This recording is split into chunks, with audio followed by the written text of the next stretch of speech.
All right, and we are back on the Mana Symbol channel playing a deck that I intended to play on the weekend, but we're playing it now. This is Blue-Green Erayo Prism.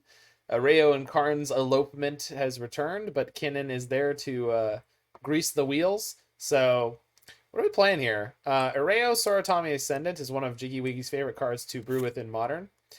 It has been a very good card from time to time, but mostly kind of mediocre and occasionally forgotten. So for 1 and a blue, you get a 1/1 flying legendary creature, Moonfolk Monk. That says when the 4th spell of a turn is cast by anyone, flip Erayo Soratami Ascendant. When Erayo flips, it becomes Erayo Soratami Ascendant's Essence. Wow, I thought that was way less clunkily named, but it's not. Which is an enchantment, legendary enchantment that says whenever an opponent casts their first spell each turn, counter that spell. So, how are we going to cast 4 spells in a turn or make sure that 4 spells are cast in a turn? Well, one of the ways we're going to do that is play a bunch of things that cost 0. We've got 3 Mox Ambers, 4 Mishra's Baubles, and 3 Engineered Explosives. We also have a lot of things that cost or can cost 1. So we've got Repeal, Emry, Springleaf Drum, Shadowspear, Pithing Needle, Aether Spellbomb, and some Ancient Stirrings. On top of that, Springleaf Drum basically can cost 0 as long as you have a creature in play. Then Repeal is sort of the superstar of this deck. So Repeal can bounce a 0 mana artifact, meaning that with Erayo, a 0 mana artifact, a Repeal, and a 0 mana artifact, boom, boom, you've got 4 spells. So for approximately 3 mana, most of the time, we're going to be able to flip our Erayo, which is kind of great.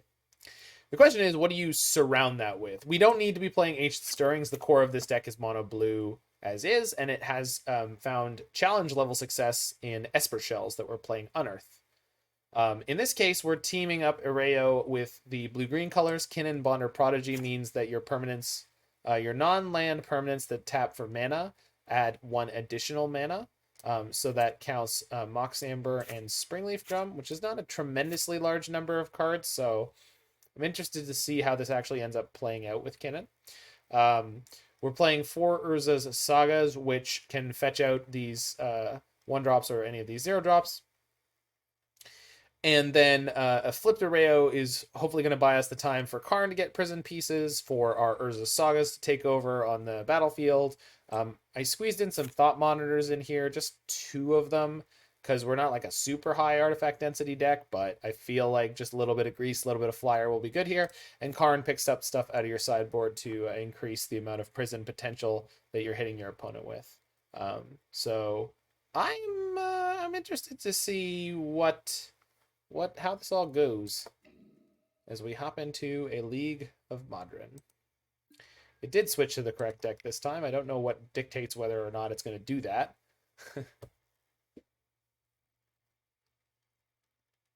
You do not like the up and down card, the flip cards? That's the technical term. That is a flip card, not a double-faced card, which is what the werewolves and other transform cards are.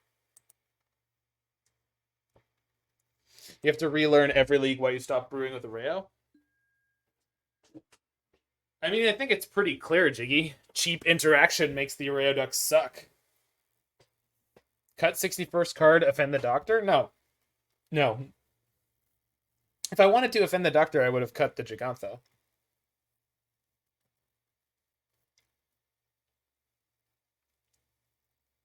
Yeah, but that's not just a problem with you, Last God. That's a problem with everybody. And cheap threats. Yeah, and that's the other thing too, is that there's so many decks that are playing like Mishra's Bauble and cheap threats that are on the board first that it's like, oh, it doesn't matter if I can set up Erayo if you can just get like 3 threats down ahead of it.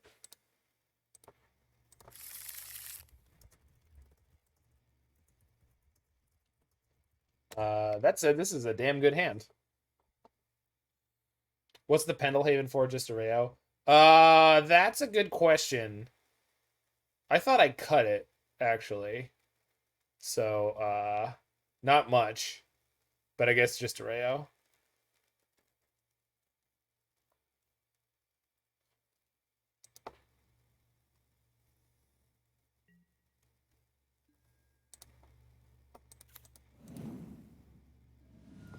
So into the unknown, we'll grab Forest, play Steerings, grab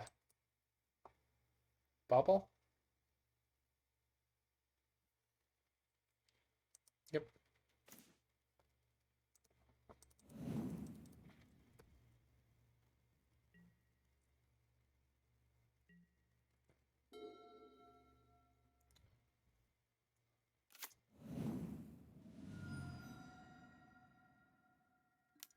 Well, we're in trouble.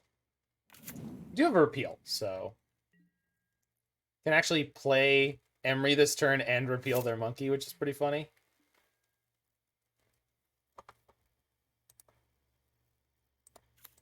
But I think we're about to hit infinite removal and cheap counter magic.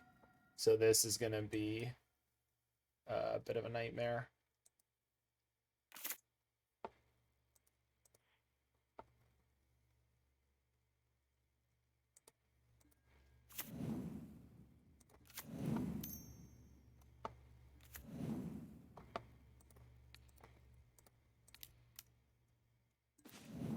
Yikes.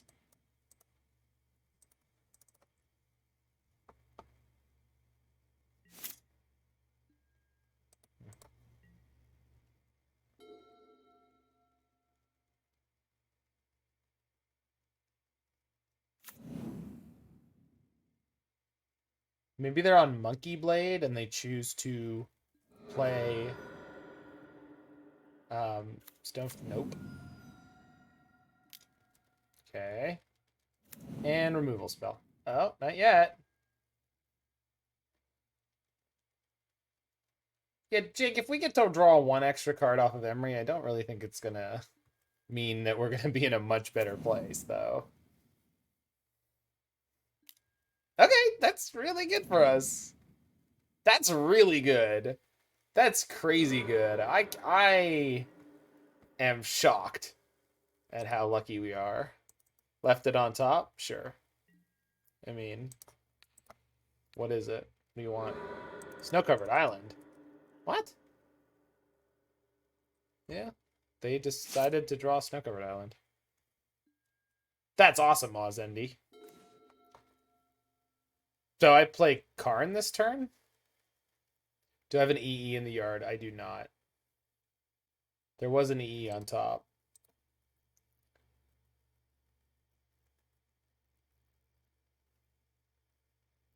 Well, I can play Saga and play Karn.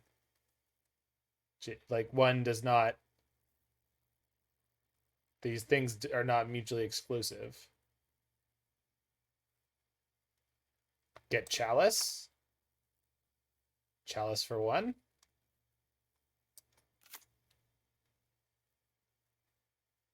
Can play explosives also. Oh, I have explosives. That's true.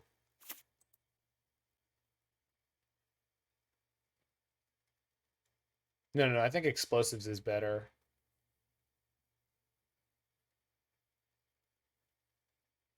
I think explosives is way better.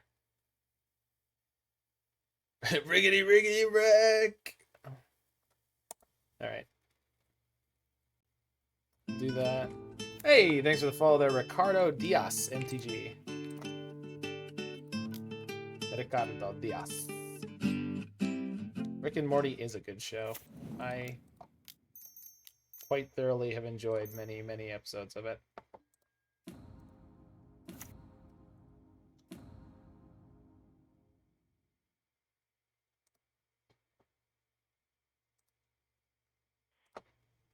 I think I'm going to hold the EE just because of the potential if we draw an Erayo here. Yeah, I know we could make the mana, but I'm comfy. I don't feel pressured. Yeah, Jen and I'm really with you on that one. I haven't seen episode 2 yet, so I'm excited because I thought episode 1 was lackluster. Like, there were people who were like, "It's so good." I'm like, dude, it's one joke. I mean, the rest of the episode was fine, but it was like a lot of like retreaded ground. Actually, I like the whole sci-fi part way more than the goofy quote unquote like real world stuff. I liked it. It's just like it was kind of retreading things that they've already touched on. So it didn't feel like their strongest. It's like the pilot is not a great episode. It's just not. It's just not. The pilot is very mediocre. I know at some point I've talked to someone who's like, oh, the pilot was so good. I'm like, no, not really. Repeal, draw a card for free, maybe get lucky.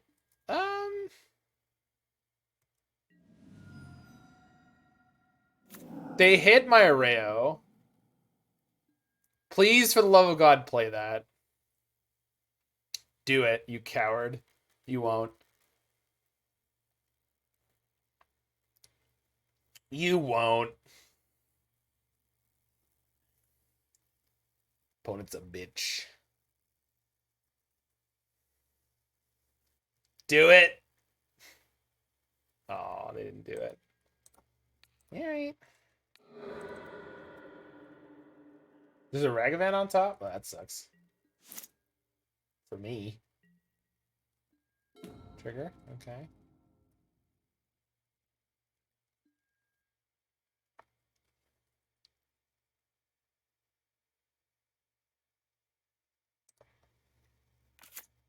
So EE on one, pop the EE, replay the EE.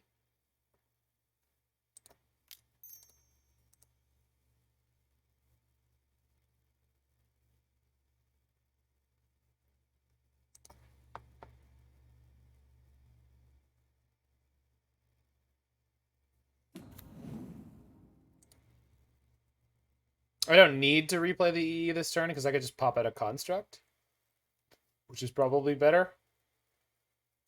Wait, if I'm going to do this, let's play them second Mox Amber first.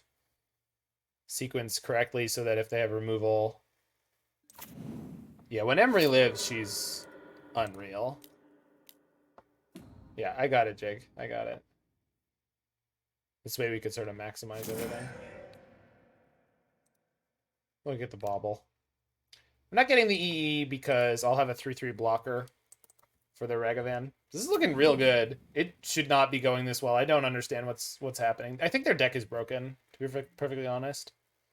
I think they should file for comp. Yeah, I mean, JK, it was like the first episode of season 5 of Rick and Morty. I was like, this is not. If this had been in season 1 or 2, it would have been way better. But they've done this kind of crap before. Like it was all retreading. It's like was it Dan Harmon said his least favorite episode in season 1 is the Raising Gazorpazorp with the Planet of the Women, Planet of the Amazons twist, and I totally feel that. Like that episode it's fine. It's just it's not much of anything. Like it wasn't really a story that they needed to tell. I like the way they told it, but it was just like one of those things where it's like, yeah, and that's okay. Like every show has mediocre episodes. I mean, The Simpsons had The Principal and the Pauper, and that's more yikes than any of this. The Inception one is episode 2, and it's 2 or 3. It's so good. That episode is great. Big fan. Yeah, well, that's a huge Freak. That is like the growing the beard episode, and I love that episode. It's in season 1. It's like there's two really, or no, it's in season 2 actually. Is it? I don't remember. Anyway, there's 2 really important episodes in the first couple seasons. There's that one, and then there's the Oh, thanks for the Prime sub there, Fluffy Beast 3313. All right. Am I just getting Shadowspear here? Or am I getting Springleaf? I feel like it's supposed to be Shadowspear, but they must be playing around it, right? Like they know. Let's get the drum and then play Styrinx.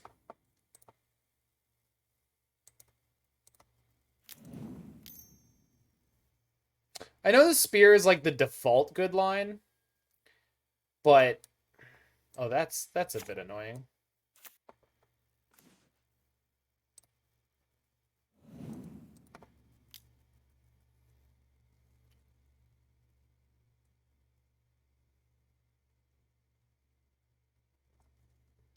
But I feel like spear is something that they should be like well set up to deal with. Yeah, the thing is, if I pay mana to equip it, like, that's what they're expecting me to do, and I feel like I'm about to get Unholy Heated again. And then I end up going down another 2 mana just to do exactly what they wanted to do anyway. So I kind of want to, like, keep playing in this direction for the moment and, like, sort of increasing my... That is a ridiculous play, opponent. What are you doing? You drunk? Opponent's about to get riggedy wrecked. So I know they have a Ragavan in their hand, but I'm not really worried about it. Opponent says, forgot the second mode, punt.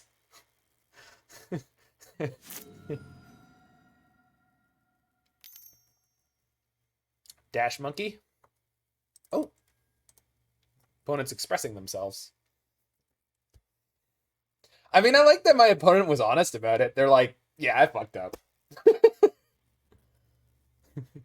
That's on me. That's on me. You're not supposed to play football in the house. Listen to Brian. He's a dad. He's got dad powers. Actually, I'm going to take off my F6 here because I might pop this Bauble at EOT, depending on how they develop their board. Because it's possible I can flip Erayo. This is Murktide. Never mind. Yeah, that's... Well, they thought they were going to get to steal it, and then bounce my thing, or I would have to do it, right? Do I have to draw here? I feel like I have to draw here, because I need to solve this thing. They're at 8. If I don't pop the Bauble, we could end up getting lethal. Bounce the Ragavan, crack in for... Well, they're at 8. It's, like, not that close. Drawing is probably better. But it's close.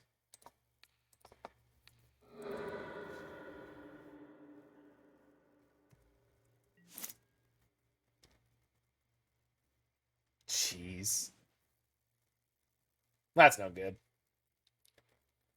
I mean, I can flip Erayo. It's just not going to matter, right? Well, let's sack a groove first. No, flip Erayo is fine, but I can draw here. All right. Well.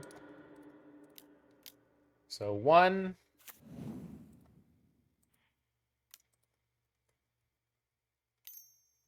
2.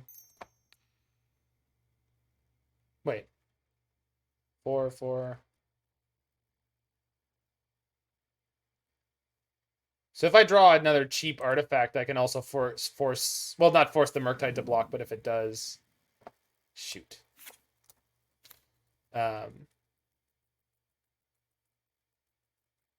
Missed lethal killing the Merc? What? Oh, E on 7. Yeah. Well, I would miss that. I would miss that. I know me, I would miss that. There we go. So flip Erayo, play Mox Amber, play EE on 1. Oh, I lost a mana there. Yeah, I forgot the way Erayo interacts with that. I was expecting to be able to pop the monkey. Do I assume with Erayo's Essence in play that they can't kill me?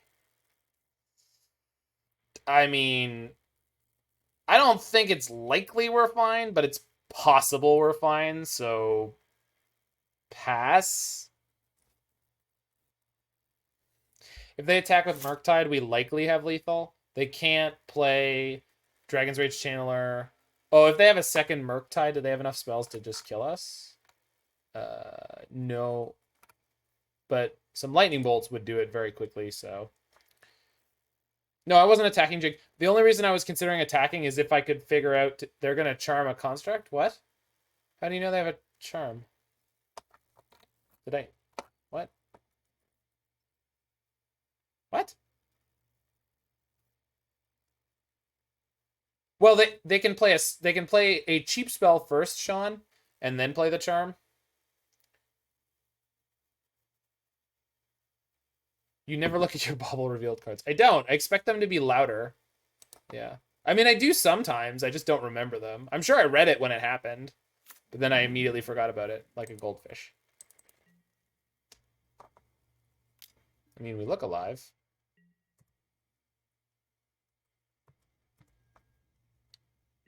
But yeah, I'm incredibly poor at maximizing all the little pieces of information I'm supposed to have. They're going to do it on my turn? Well, two bolts was going to kill us no matter what, so there's nothing I can do about that.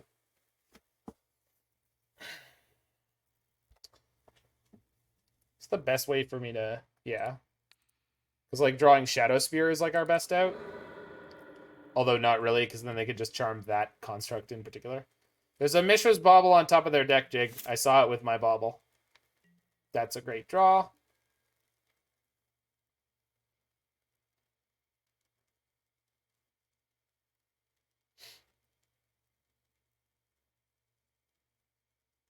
They're going to get got by Erayo? I doubt it. There was a big pause where they were tanking, and I think they were figuring out how to play around Erayo.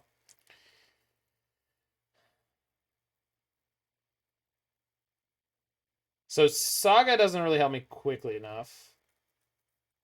I think we have to play the Thought Monitor post-combat. Saga into Monitor. I think I want to play the Monitor post-combat, because I don't want them to know that I have a flying blocker until later. Although it could end up being more expensive.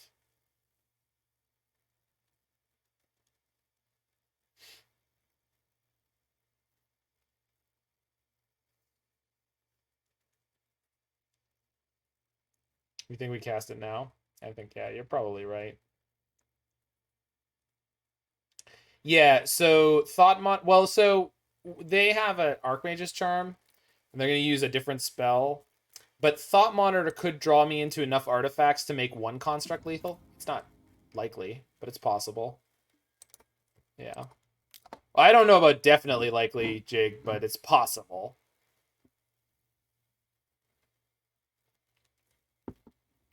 Sorry, I don't know about likely, but it's possible the game goes a couple more turns.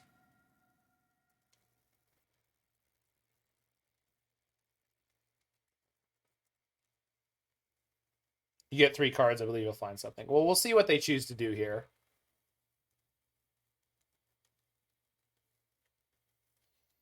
They probably have a cheap spell that gets eaten by Erayo, and then something. We know they have Archmage's Charm, but Archmage's Charm eats up almost all of the rest of their mana. They just scooped. Okay.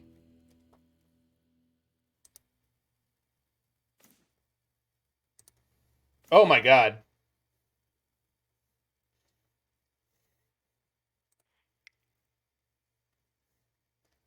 They didn't play an awful lot of counter magic in that game. It seemed like they're more prowessy. I don't know if I'm supposed to bring in Veil or not. It doesn't feel like it.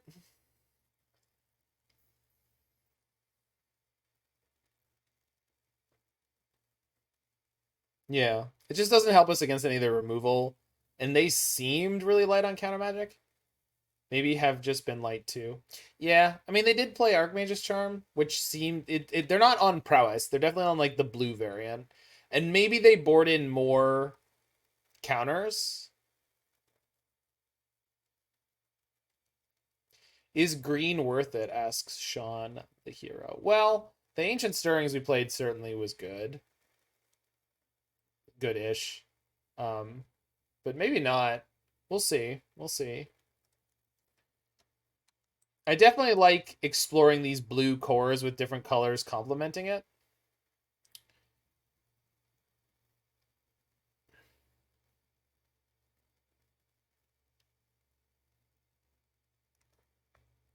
Might be better as Thoughtcast. Thoughtcast can't be recast by Emry.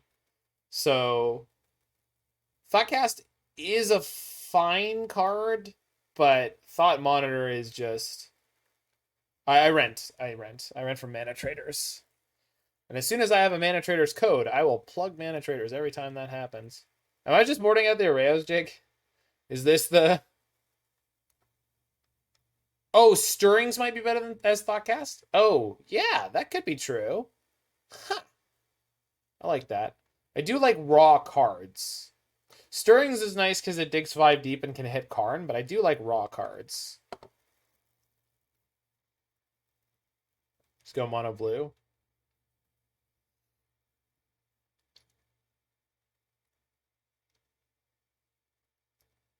Yeah, but those cards get found by...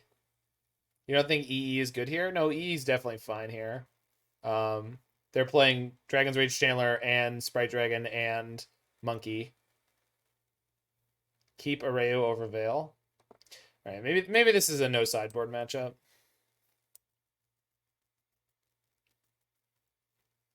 Maybe. I don't hate not sideboarding. It's just tough. Like, they could have draws that have, like, lots of red removal, or they could have draws that have, like, some counter magic. And their counter magic is kind of chunky. So, like, we're not really afraid of their counter magic anyway. Turn 2 Emry. But turn 2 EE seems... Or turn 1 EE seems good. Which decks do I have in paper? I have almost all of Velomachus turns. I have almost all of Asmora food. And I have an outdated version of Niv Mizzet Reborn, and the only reason I can't update it is because I can't find non-foil Omnath Locus of Creations to buy. Oh, well, that's a great draw. Well, not great, but good. Good draw. Do I have to shock here? I don't want to shock here.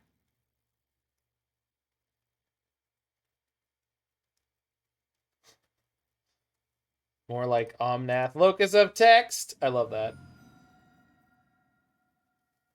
Why 61 cards? Because JiggyWiggy.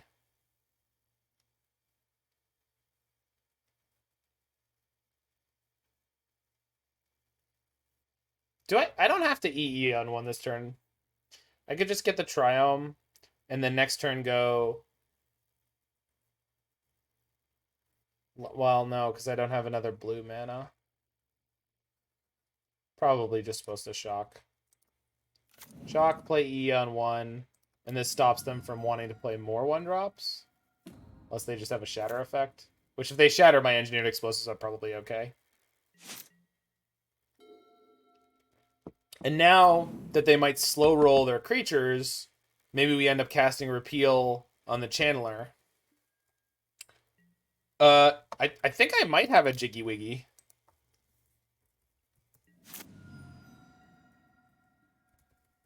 Yep. I knew it. I knew we'd have one by now.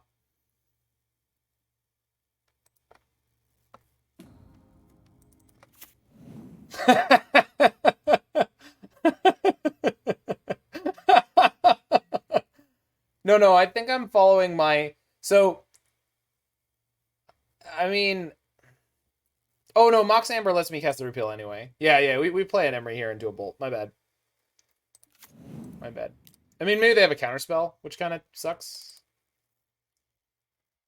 Yeah. Please don't. Ah, your history's greatest monster!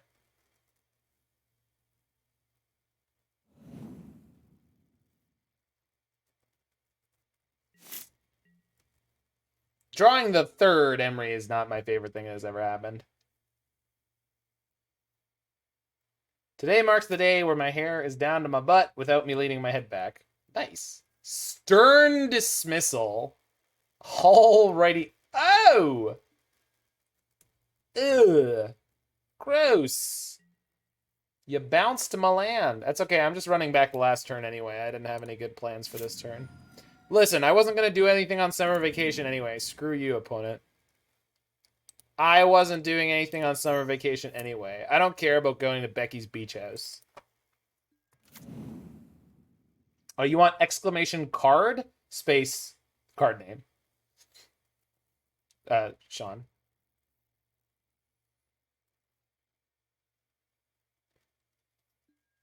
exclamation point card.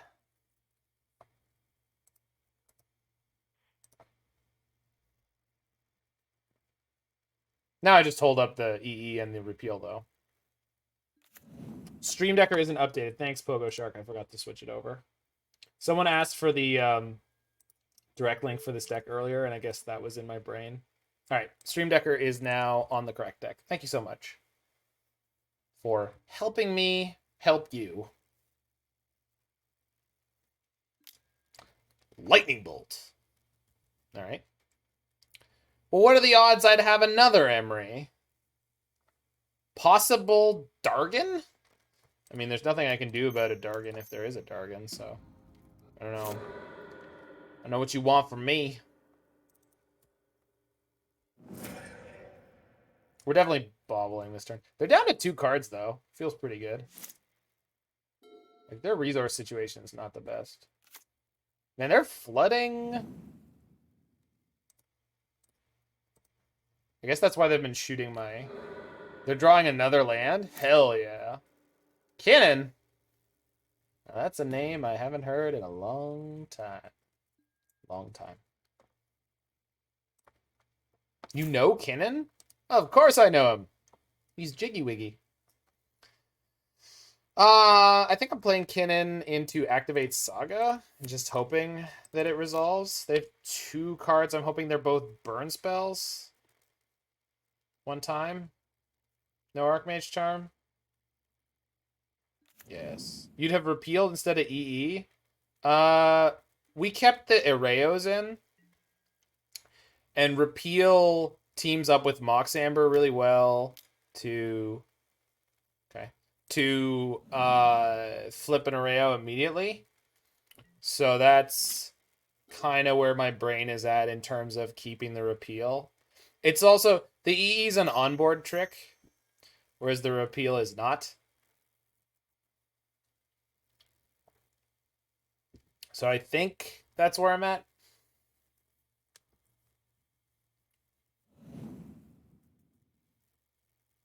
Did they find... The snow-covered island goes into... Okay, so... Oops. Boink!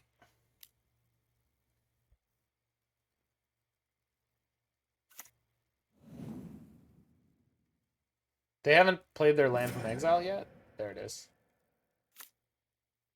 Here's the Murktide. Oh boy.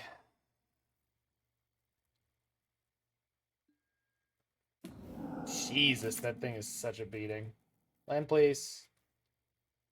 That's not what I wanted.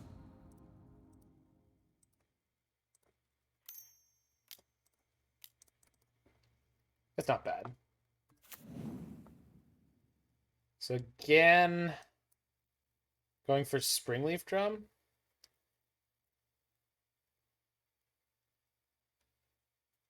Thanks, JK.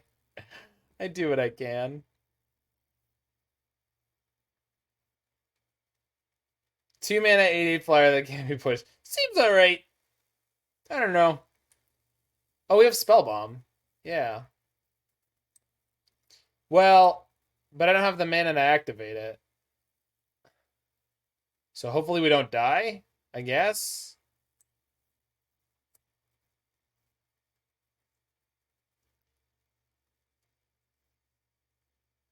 I guess. 15, they're hitting me for at least 8. Going to 7, they have 2, 3 cards.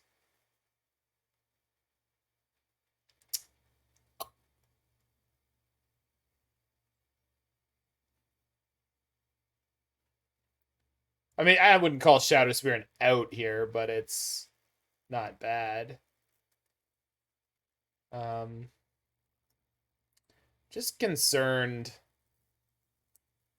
Yeah, nothing. Well, the thing I want to do to most powerfully move me forward is Springleaf Drum into cast Emry, but obviously that's greedy.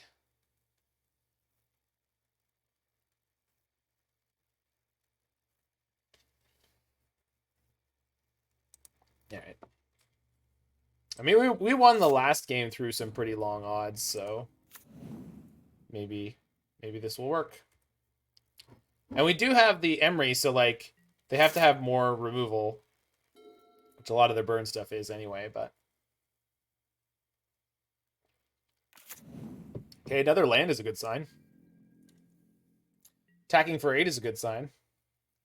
I don't think they have 2 cards in their deck that can deal 7 damage. What am I drinking? Carib Premium Lager. It's like a Caribbean lager. Like Red Stripe, I guess, is pretty well known. It reminds me of working on Caribbean islands. That's a good draw.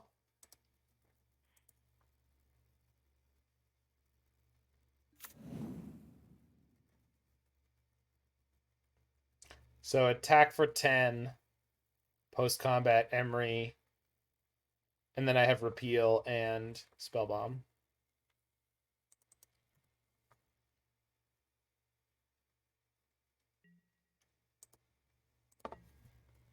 Smashy, smashy.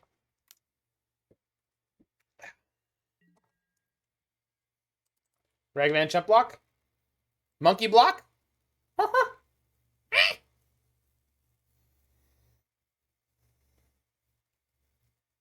Monkey Block.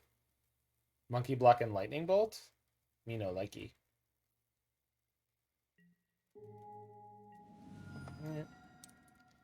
Nothing yet.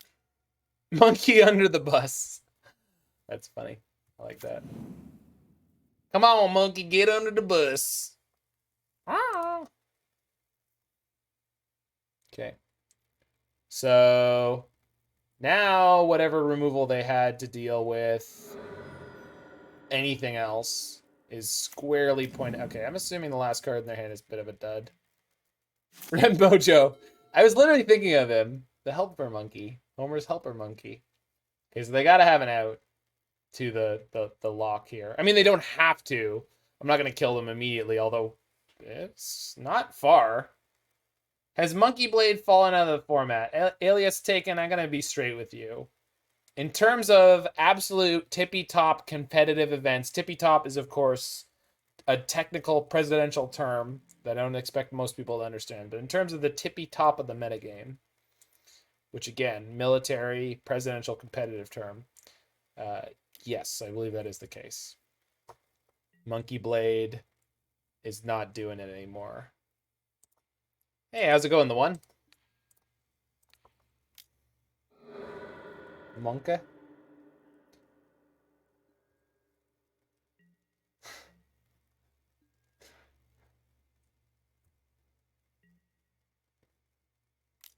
I agree with you, Mr. Alex, is...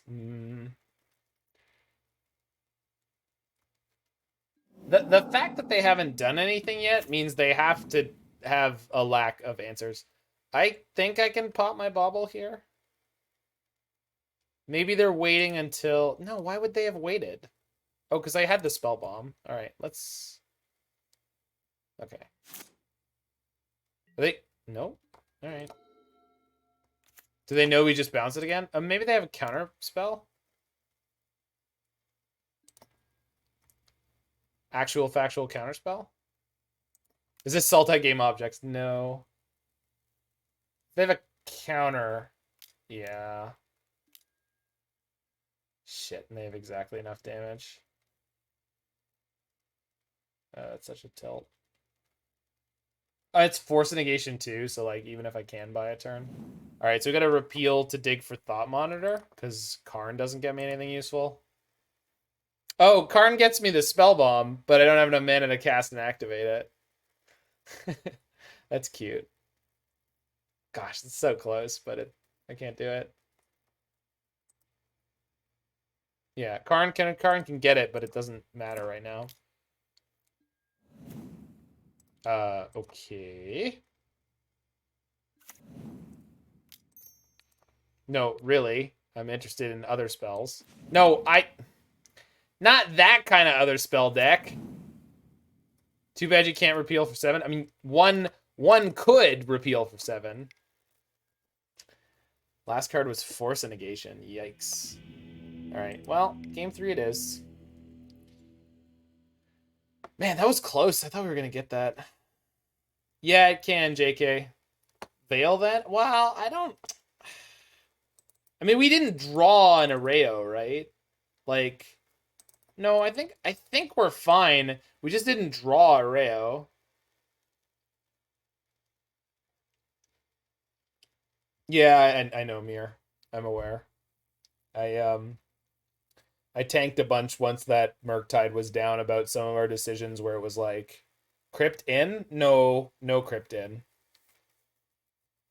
You don't want to draw Crypt if they already have a Murktide in play, and Karn getting it is fine if they don't have a Murktide, but if they do have a Murktide, top decking a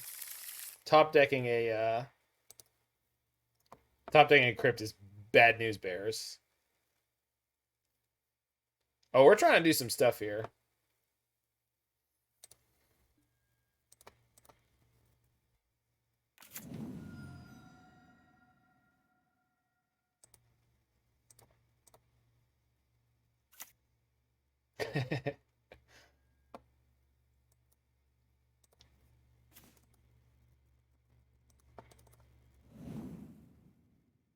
Have I played Scales on stream before? You could check my YouTube, but I don't remember. The Jiggy command is great. I don't remember ever playing Scales on stream. I feel like it must be something I've done at some point.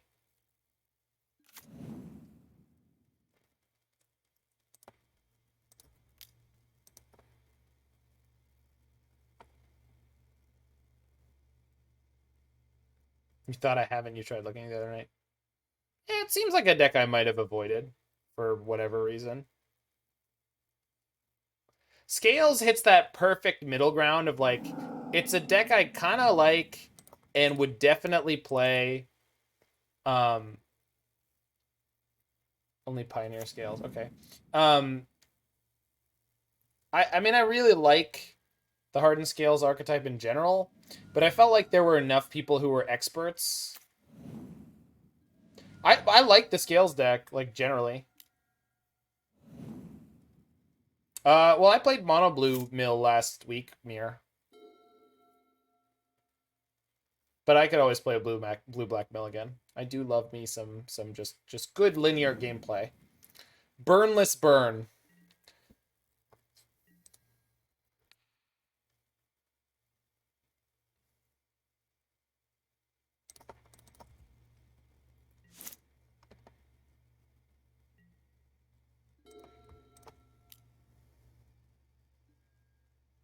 Oh yeah. Yep.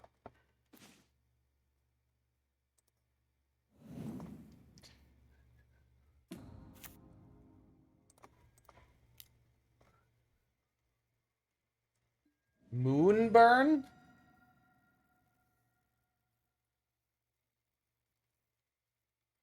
Oh, do we have any scientists in the audience? Physicists in particular, I guess, or chemists would do it. Do normal sized fires emit UV radiation?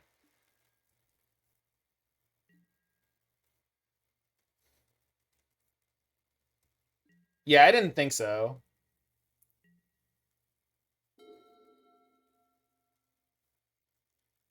Kinda? I mean, kinda. Oh, that's just rude. Very small amounts. Okay.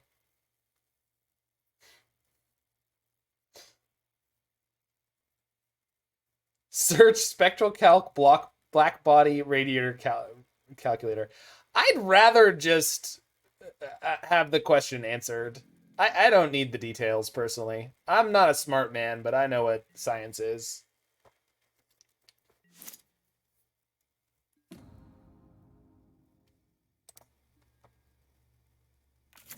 Well, that was the upshot of it is there was a question that could you get a sunburn from hanging out next to a fire? Did I play KCI? I did not. I played it in paper a little bit. Just so back then I was working at a local game store, and I built a modern like gauntlet cube thing where it was like 20 plus decks that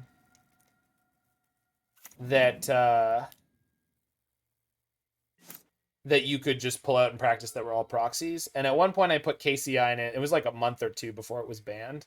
And then I tried playtesting it a little bit, and I was like, this is the most god-awful Magic experience I've ever had. This is not my kind of Magic. Like, I'm not about this. It's just, like, it's like the Omnath Glimpse deck. You just have to, like, you just check out from your opponent, and it's like, what? Why am I playing Magic if I'm just, like, checking out from what my opponent's doing? Like, that's not what I'm about, so I'm not a huge fan of it. I wasn't a huge fan of it. Glimpse combo? I mean, yeah, if you're going to have fun doing it, then go have fun doing it.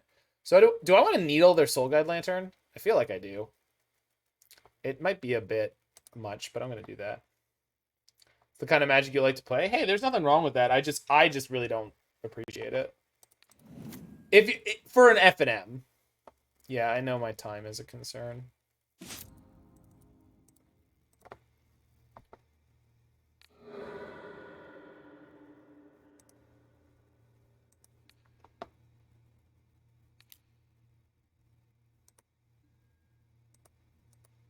Summarize, a wood fire emits negligible radiation. Some gas fires or bonfires using accelerants to get a bigger result could give enough UV to achieve the sunburn. Oh, good to know.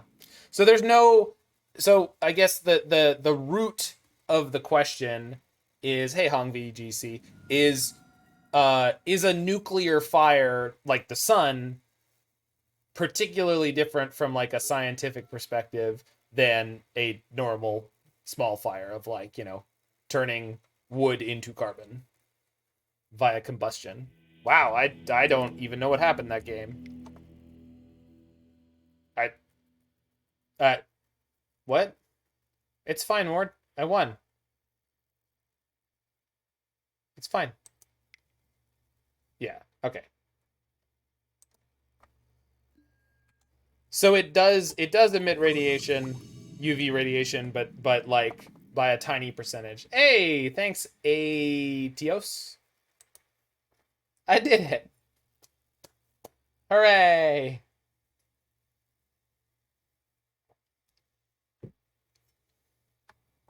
Saga is a hell of a card. Well, this deck was originally created when the Pithing Needle got you good. Gotta watch out for the needle, baby.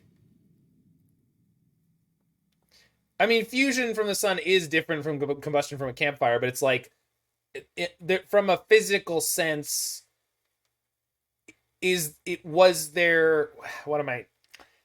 the fact that there's a completely different kind of chemical reaction happening in the sun versus in a fire? And I guess realistically they aren't that different. They're both just chemical changes, right?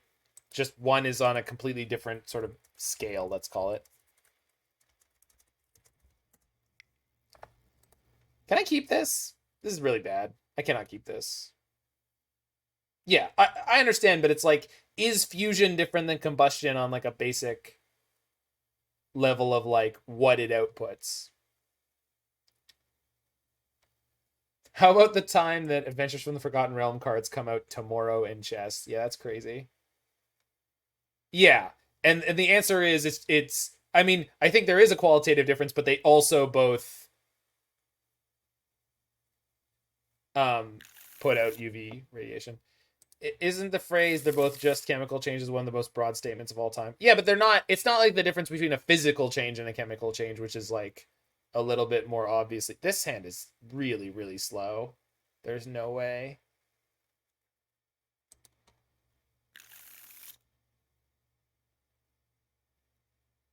That's the best one so far.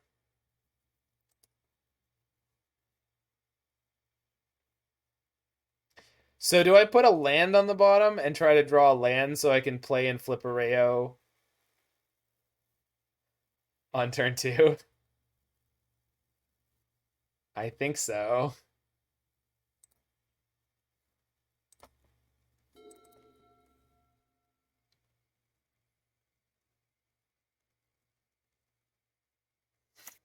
Yo, oh no! I didn't see it! Oh god. Oh god, there's a Lurus. Oh, we're gonna get eaten alive. I did know that about the mantis shrimp. And there's also a type of ant that's very similar. Like a catapult ant. Or something like that.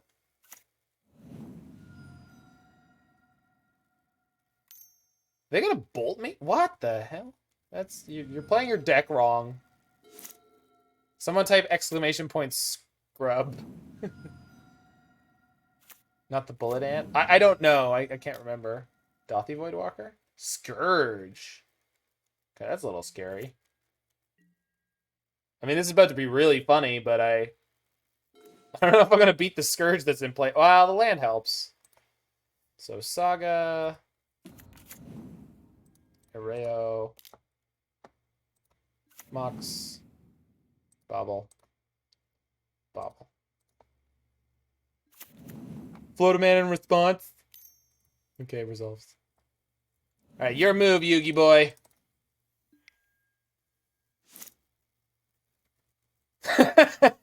Quite the on the mold of 5 too, right? It's pretty good. Bolt TBR kill you.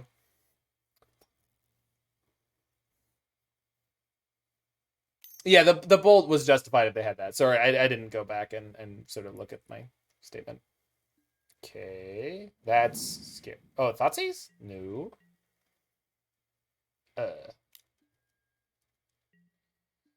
TBR would mean I take 9? No TBR.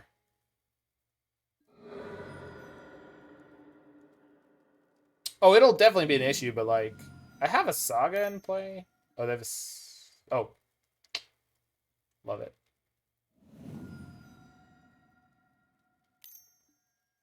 No. They just have cheap spells. So I have a 4/4 coming in, right? Yeah. Okay. So maybe I can kill the Shadow. That's a great draw. And then okay. It's not great, but it's not. I mean, they're on 1 card in hand. The chances of them being able to play a spell next turn are very low. Why not crack the Bauble for things like this? Also, so the construct I'm about to produce is currently a 4/4, which depending on what they have in hand is very relevant. I want to fetch before that resolves. I only have 1 forest. Yeah, better construct, bigger construct. So this is scary, but we're okay. Thicker. Yes, thicker. 2 C's. Dose. Bigger and bitter. Stronger, faster, and more annoyed with taxes. Oh, fuck. Come on. What?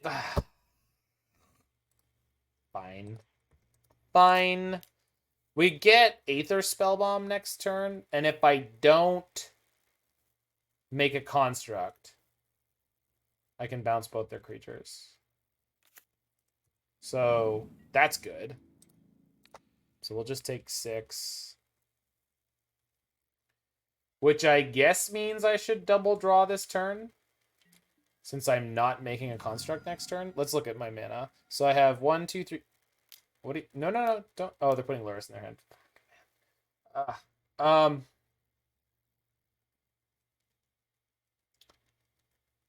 Block with Emry possible kill. Oh, wow.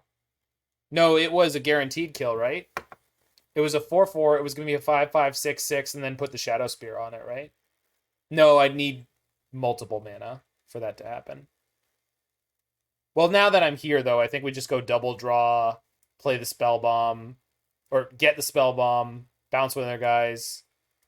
I need a 0 drop. Well, I would have needed to draw a 0 drop, which is like not super likely at this point, but not super unlikely. This way I get to draw before I have to make the decision with Urza Saga, which is great.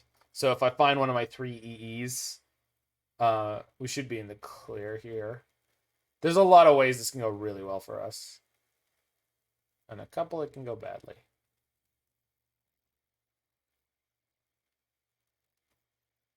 Okay, opponent.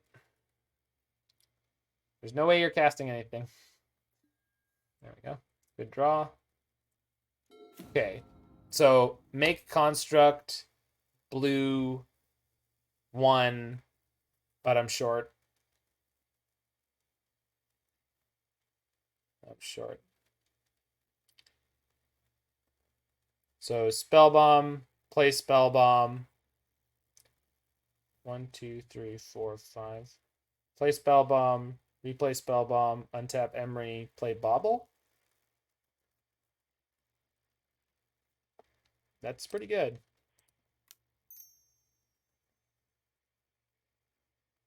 It's pretty good. I don't have any E, but this gives me time. Time's just what I need.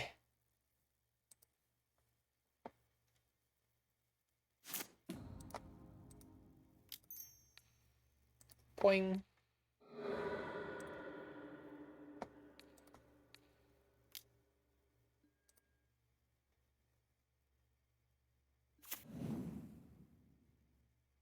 Crap. I don't have the blue. Seems like you never have the mana to use Karn. I agree with you. It has seemed like that.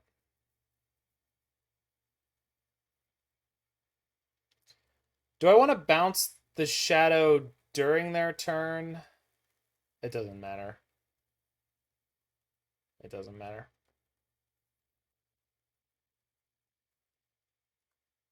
Wild in a deck with Mox. Mox doesn't add that much mana.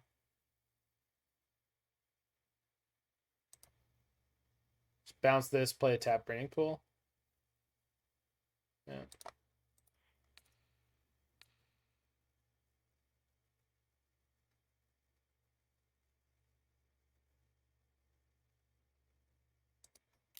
I had Kinnan in play once, and he made my Mox Amber tap for 2 mana. And it was significant because the Saga that was in play was able to produce a construct.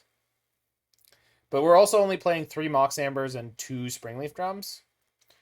Jiggy originally had only 3 Karns in this deck, and that may have been correct, I'm not sure. Okay, burn the Inquisition, and then playing... the 2 threats, probably, yeah. Yep. Really looking to find an EE here. Do I want to spend mana to find it? Yes. Yeah. I think I can. If I don't have to jump block with Emry, which is not preferable. Jeez.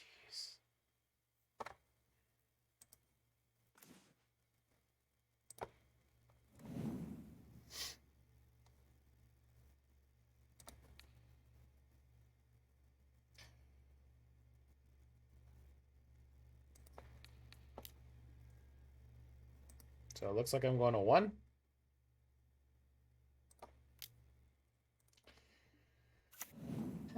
Okay. Yeah, we just haven't found an engineer explosives at any point. It would really help here. 1 is not 0. You are right.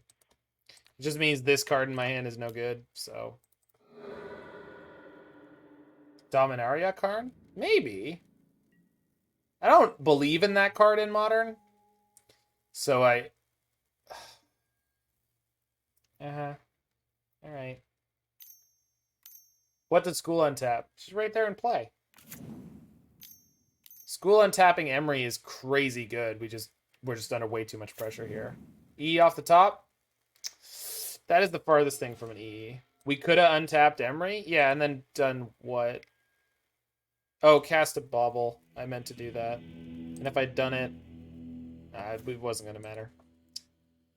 Yeah. No. I meant to do it, and then for some reason, halfway through my turn, I was like, oh, I can't. And it's like, oh, no. What I couldn't do was untap Emry, replay the Spellbomb, and bounce another thing. But there's just too many cheap spells in their deck. Karn, yeah, Karn has been just, it's not even medium. It's just been bad. Like, we haven't been running into any deck where the static has been relevant. It's a blue-green prison deck. It's not really a prison deck. It's like a hamper you deck. I know there was a reason you were on 3 Jig, but like before when we played Karn, he was freaking insane. Like he was so good in this deck. It was like the missing piece that made the whole thing like just insanity. And like I'm playing 22 lands and it just feels like I'm not getting enough mana.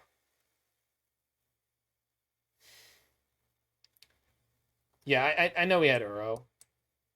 We had Uro, but we also built the deck to have faster mana. Like it wasn't just, but I think that was just unfortunate because we had repeals and engineered explosives that were going to be a big deal. Yeah, I'm interested in that list, Jig. I would like to see that. Just trim an Erayo and like an Ancient Stirrings. Cut Karn, move Bridge to main. Karn is really like, I don't know. I've played main deck Bridge decks and they always feel terrible to me. Especially when you have the potential to create so much mana. It hasn't been happening yet, but I don't know. I don't know. That does not seem correct to me, but maybe I'm wrong. Yeah, cutting Karn for cheaper artifacts is definitely, and more thought monitors. In this match specifically, 1 bridge in the main deck seems insane to me. That, I don't think that's what you want to do. Can lock yourself out of killing with constructs. Yeah, that's true. Jeez. We're playing a lot of lands in this deck. Oh, well. I'm keeping this one, and hopefully we draw out. Kind of want to build this deck. You don't need Windswept Heaths. You can fix up the fetches any way you want. I think the mana base is one of the most poorly built parts of this deck at the moment. It's better to pick a plan and go all in on it. I don't think that would actually work in this case. Shoot. Oh, man. Just having mana issues. Just mana things. Okay. Maybe I just should have held up Veil there because they're likely to sequence this way and then have the discard spell. They would have played it pre-combat. They could have flipped the... Well, so the thing about playing Springleaf on one is that Springleaf, if I draw a creature that I can play... If I had drawn a creature I could play, it would be effectively free. Although there are no creatures I could play for 1 mana, so I don't know why I did that. Mana base question mark, you mean the Urza's Amber and friends. What? No, but there's no, just the mana base in general just has a bunch of like random crap in it where it's like, why are we playing that in that number of copies? We scammed ourselves? Yeah, sort of, yeah. They put Lurus in their hand. Yay! Free card advantage! Feel like the basic forest? No, the basic forest is fantastic. The basic forest is fine. That card is not a problem at all. It's just everything else is kind of just like random and all over the place. I think we're going to repeal the Channeler this turn. They get to play Lurus for 0 value if they want to.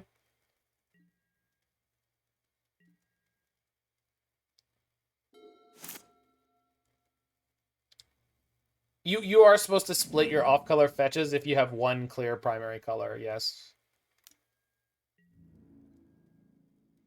Not worth putting down EE on 1. I just don't want to show them that I have the EE. I would like to see them commit more 1-drops to the battlefield. Apparently they don't have them. Like, normally in this case, they would play like a bunch of shadows and stuff out, and potentially I could get a multiple. That is the reason. See that play? That wouldn't have happened. The problem is there's a Lurus now, so what we're going to do at the moment is just repeal this. And then hopefully start digging our way out of this, although it's not looking great. Well, we go Groove, play EE on 0, play Emry.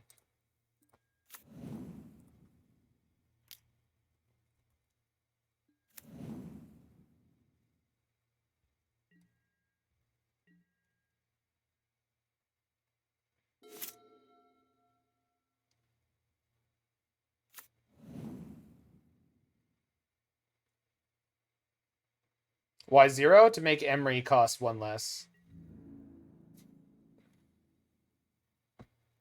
This attack makes no sense to me. I assume this means that they have an Unearth in their hand.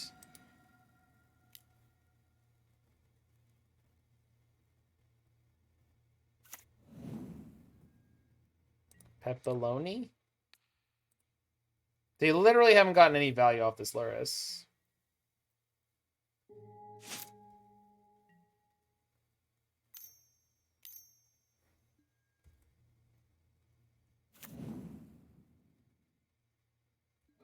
No, apparently they just don't care. They've just got infinite threats and I'm not going to be able to deal with them all at a reasonable pace. Yeah. But I have the Emry. You think they just messed up? Maybe. Opponent just pepperoni so hard. So I have 5 mana, but that means I don't recast. But I can make a construct this turn, play the Amber, get the second Springleaf Drum. I don't want to put an E in on 1 right now, but...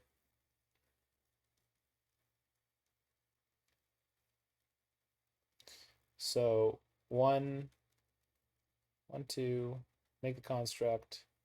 Second Springleaf Drum, Mox Amber. I have 3 mana. So I can put out an E on 1, block the Scourge, and then pop the E on 1, and then next turn... Okay. Got it.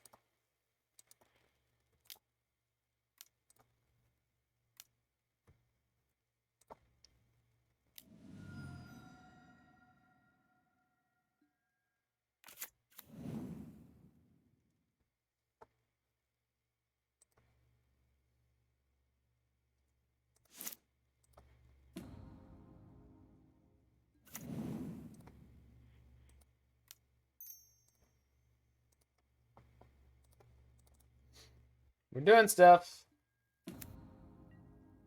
Honestly, the construct is just bigger than the Scourge, so we could just block it. So, depends on how this turn goes down.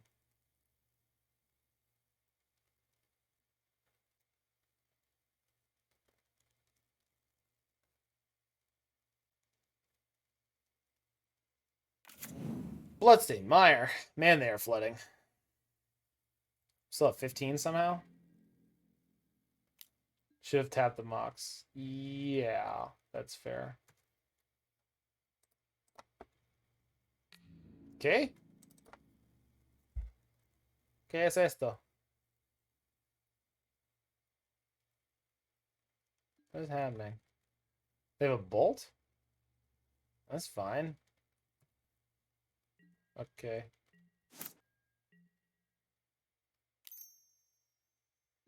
Oh. But then, okay.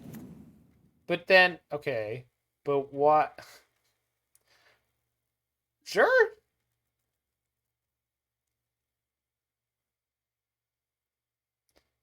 You got it, champ.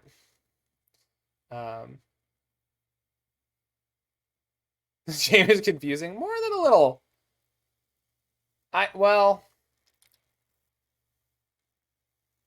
I construct dies. Yeah. Does it? 1, 2, 3. Yeah, it does. But that's okay. They didn't move the needle here. Like, that's fine. I just let the turn go. Yeah.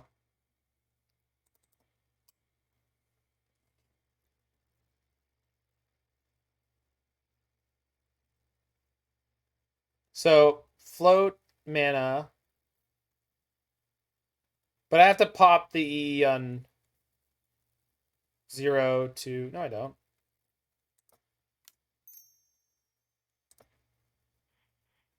So, 2 mana. Pop the E on 1. Use Emry to replay it. Play it on 2. Pop it. My construct still lives.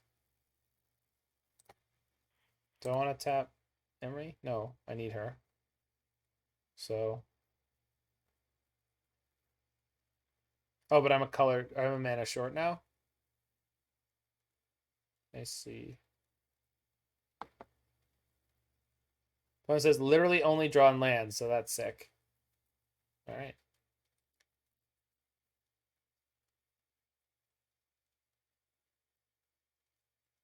I just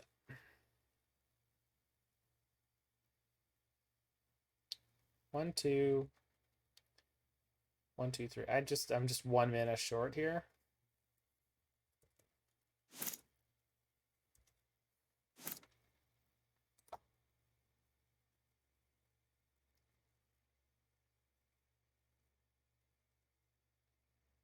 Just 1 mana short for so many different things. Like playing Karn, kind of sketchy and sucky.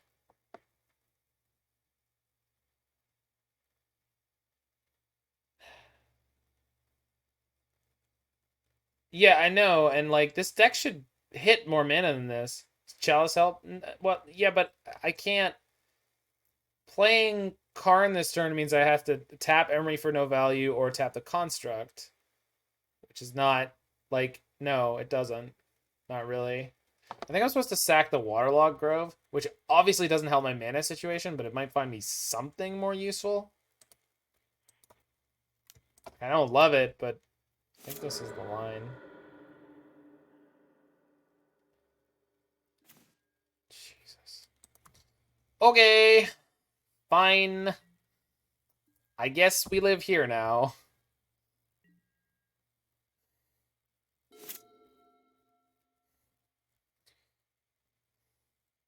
Dear opponent, could you, like, Thoughtseize, Inquisition, Fatal Push, Drown Loch?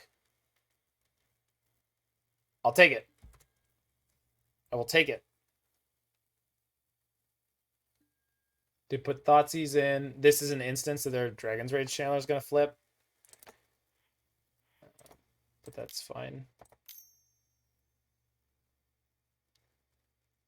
Girl. Oh my god. Oh man. These decks. No way our opponent could Fatal Push us? Yeah, I guess not. But now their Scourge of the Skyclaves is an 8/8.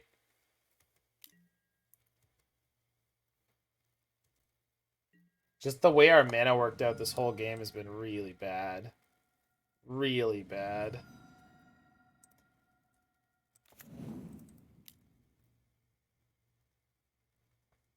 Okay. Doesn't help anytime soon. It helps in theory.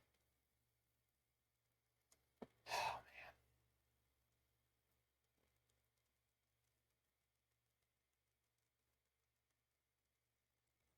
So we just blow up the ones now and start rebuilding.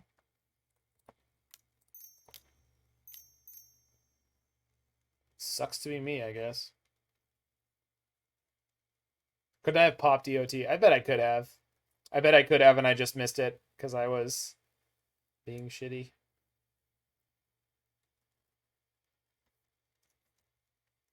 Why did you activate E on end step in response to the attack? No, why didn't I? Yeah, I there's no reason. I just I over tanked on the last turn, and now I'm just like a little bit lost. Like there were reasons why I was doing a whole bunch of things that I was or wasn't doing, and then I kind of lost the thread of all of it.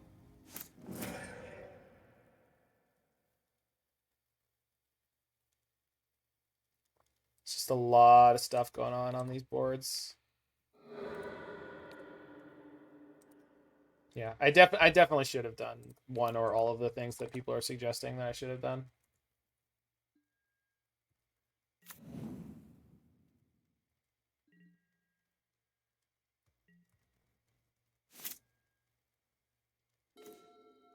No, I mean, I'm not worried about it, but I'm annoyed with myself a little bit.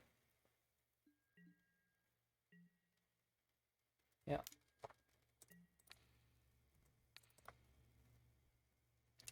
Well, it would have been if I had had like a reasonable amount of mana before, but it's been tough out here. Damn. Okay.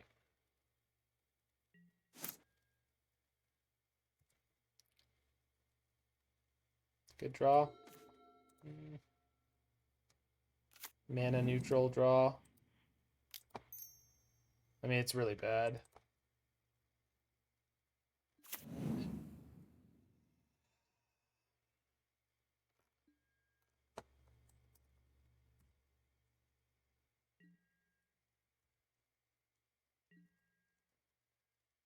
Please have black-based removal.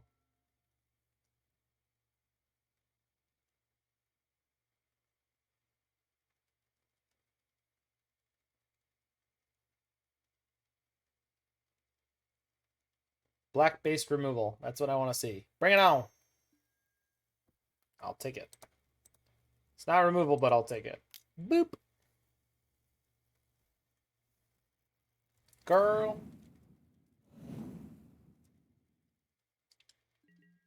I'm just going to tank the hit here, I think. I can kill that next turn. Pretty much safe from this point. So... And if they have TBR, I'm dead anyway. Bolt kills me, but it would kill me anyway. No, it wouldn't if I blocked. Fetch, fetch. Okay. Okay. Oh, didn't matter. Okay.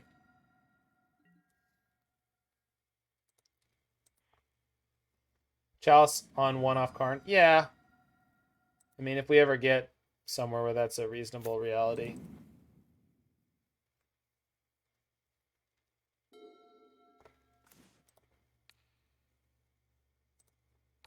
Now we just play E on 2.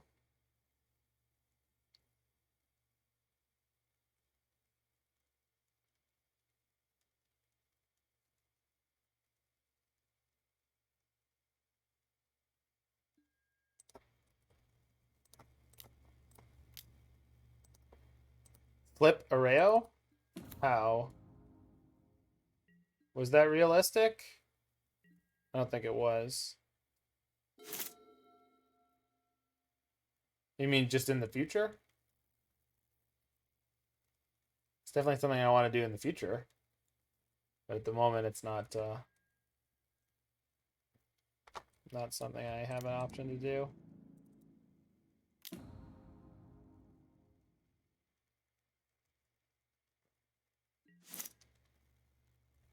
Cool.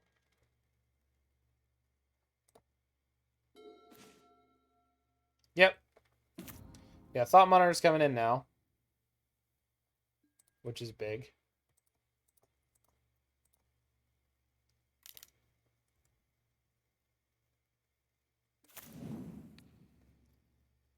Springleaf Drum.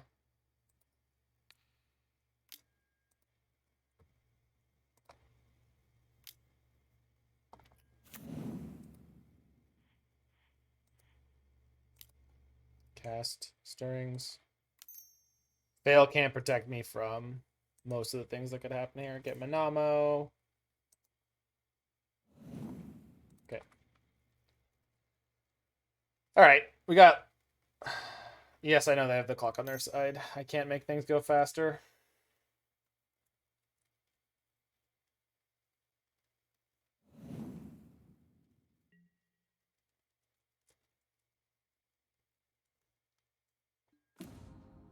Left yourself dead to Dash Monkey. You know what? It's okay.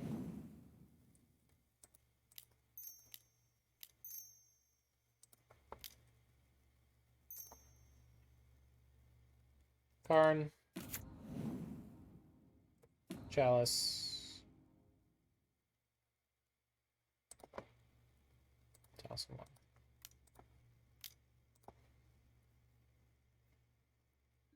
Yep.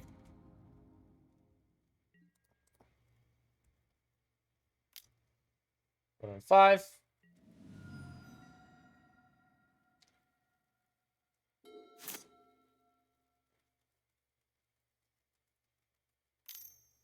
Drown Loch.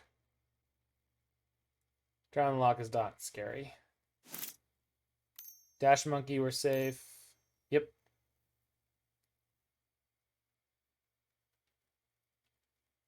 Opponent says sigh. Master Thopterist? Nope.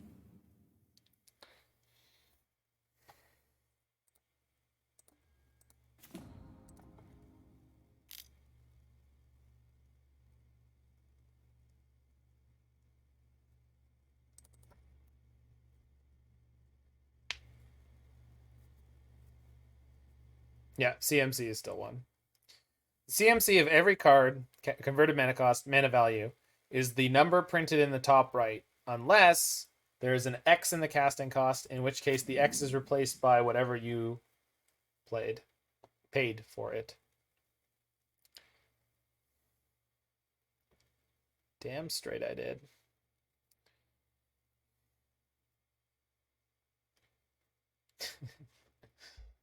I'm never like, dude, I still say comes into play from time to time. And then I'll make a combat damage on the stack joke and nobody will laugh because nobody knows what it is anymore.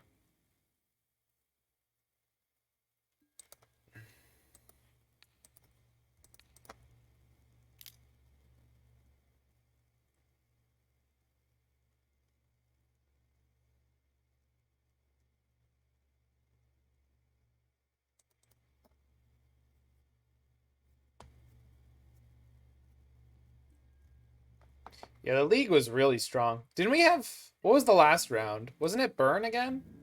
Didn't I 2-0 the Burn deck?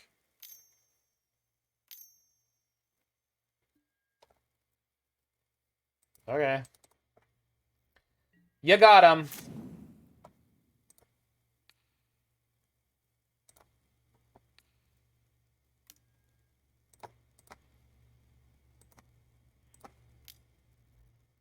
No, I should have used the Mox Amber there. It's okay.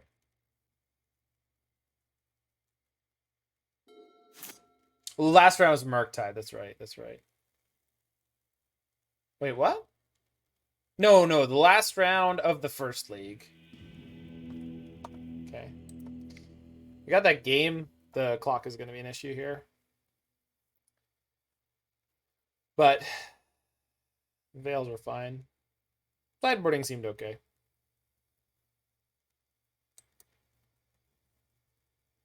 We played against Lumimancer, we played against Burn, we played against Dice Factory, and we played against... I don't remember. Thanks for the follow there. Tempt My Terror. Good hand. This time, we got something. Oh, Merfolk, that's right. Yeah, we lost Living End first. Thought sees me, baby. Right to the chest. Yes. Give it to me. Give me that sweet, sweet lack of threat.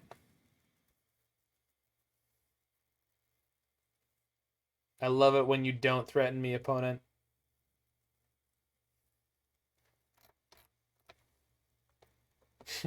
Hook it to my veins. Roy, earlier someone was proposing a JiggyWiggy command, and I was like, I believe we already have you covered, friend. Yes, my clock is low. I am aware of this. Even when I'm trying to play faster, currently Moto will refuse to do so. So I will do my best I can to manage the clock from here, but it's gonna be tough. Shadow is on the way.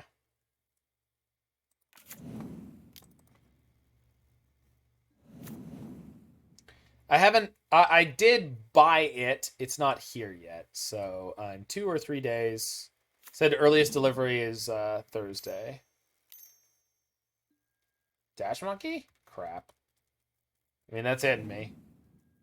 No Spear. Spear required me to take damage off the Waterlogged Grove, and taking any amount of damage means they can deploy their Scourge of the Skyclaves. So I felt that it was a significant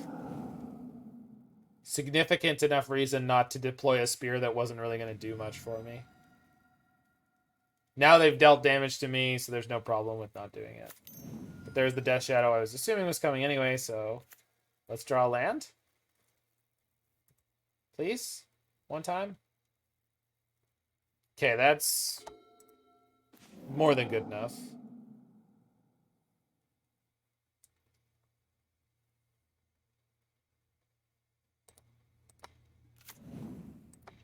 Like, I don't know if you guys can see. Yeah, I believe that'll be the gold mirror. I don't know if you guys can see like how the client is responding to me here, but it's not great.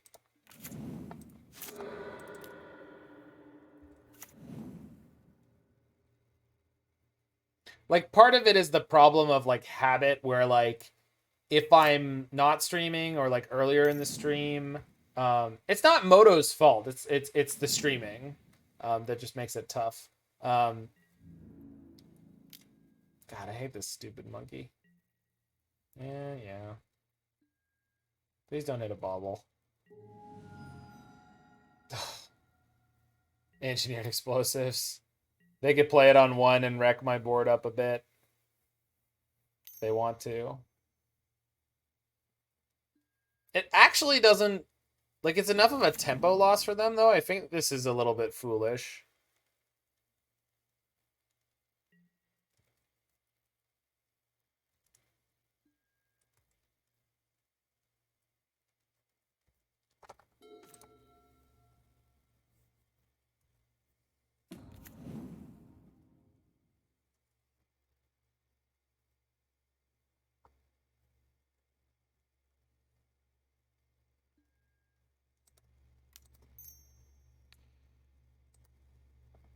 Yeah, we're going to Karn here.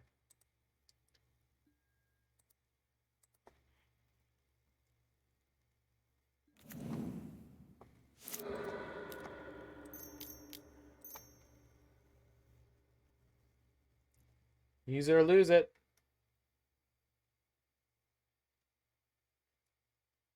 Oh. Alright. I'm plus Karn, right? Yeah. 1,000,000%.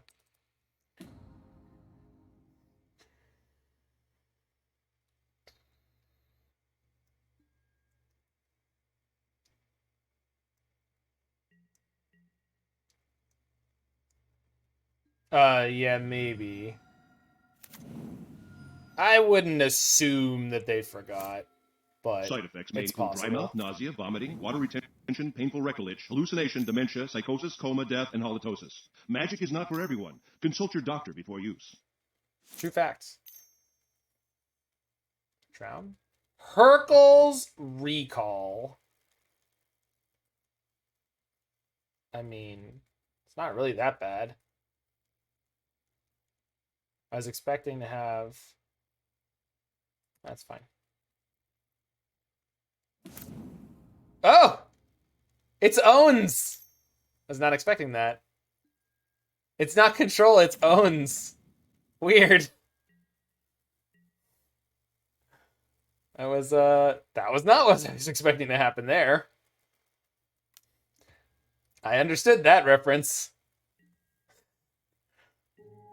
Yeah, I really wasn't expecting that.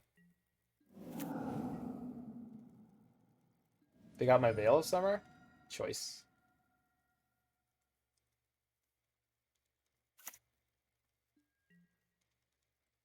Blue? Do they have stub?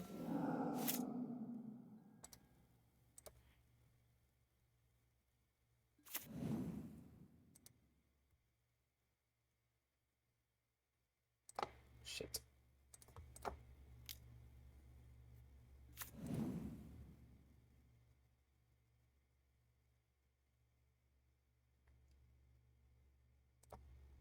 I know saying time is not helping me deal with my time. It's making it much harder for me to make the decisions that I need to be making and ignore the fact that I shouldn't be talking about time. Unless, yeah, okay. I missed my Karn. Because I started talking about the time and not paying attention to what I was doing. Alright. I was trying to figure out how to get Chalice through the potential Stubborn Denial, and I fucked it up. And I had to deploy like half of my cards around that. It's fine. I'm just more annoyed with the fact that I can't click through anything at a reasonable pace. It's on the way. It's all coming together. More pepperonis. I hope my opponent complains about being oppressed. I do.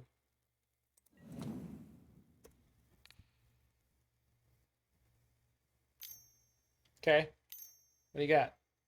TBR. Trading 2 for 1. Okay. Yep.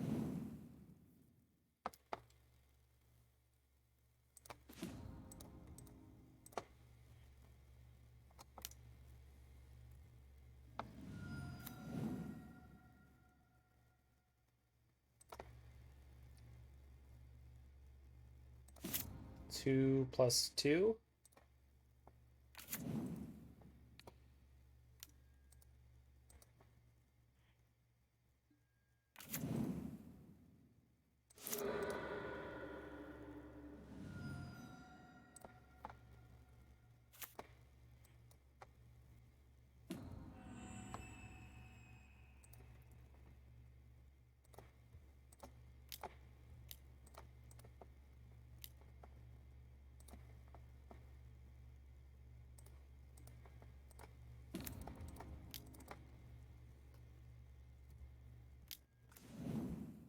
Yes, I'm aware, JK.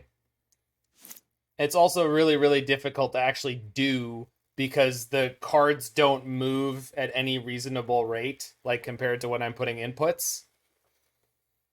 So it's kind of like doing paperwork with like an air hockey table. Hey, Mary Winter. Sorry, I missed a bunch of chat. Sorry, guys.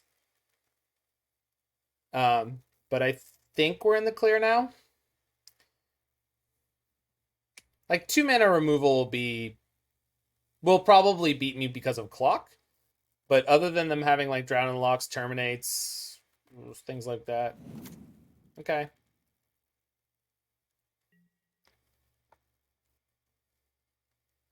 K command's the only thing they could have? Well, no, but that's fine.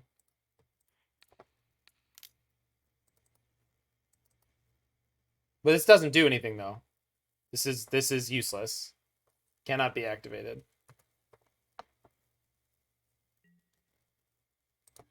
Lethal? Please?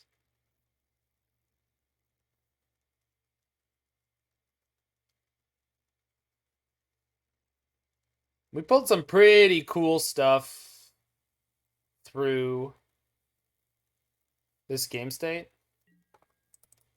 Enjoy the win. You may never play against someone so unlucky again. Lol, all caps. We got some more salt tonight. Hold on, just kicking the client. I'm not quitting out. Wait, what the hell? No. What? Did I win the round 1 with this deck? Against the Murktide deck? I don't remember that happening. God, I'm tired. This is what happens when I got up at 6 a.m. I got up at 6 a.m. every day this week. I had to do a co-stream with Legacy Cancel. It was really fun, actually. We did not have a great record playing Miracles, but we had a really good time playing the Black Red Luris deck, and hopefully we're going to be doing it again next Monday. So, apparently I'm 2-0 with this deck. Kept replaying the Aether Spellbomb with the Emry. Oh yeah, we lost game 2 because they had the 8/8 Murktide, and then I bounced it, and then they had the 7/7 into the Force of Negation. Yeah, okay.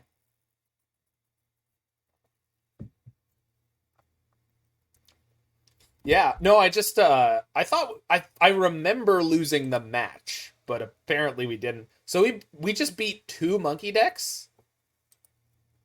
So listen, my yeah, both games we had like no time left on the clock. Oh, no problem, JK. You know it'll go up on YouTube, so I'll see you there. Yeah, I did a stream starting at 6 a.m. this morning, and then I got a nap in afterwards, but like it wasn't as restful as I would have preferred. No, the brews are just tearing it up. And like Karn was crazy good there, right? And in multiple other games, Karn has been very close to being great. So yeah, I think we should go down to 3 of them, and the Ancient Stirrings can in theory help us find them. But I don't know. Like this deck does need some tuning. Oh, Terror. What up, nerd? Prepare for nonsense. Okay. I think Jiggy, I mean, Jig is definitely onto something with Erayo being perhaps the weakest part of this deck. If this was something that was artifact related, it'd be great. That said, I'm flipping Erayo on turn 3, so...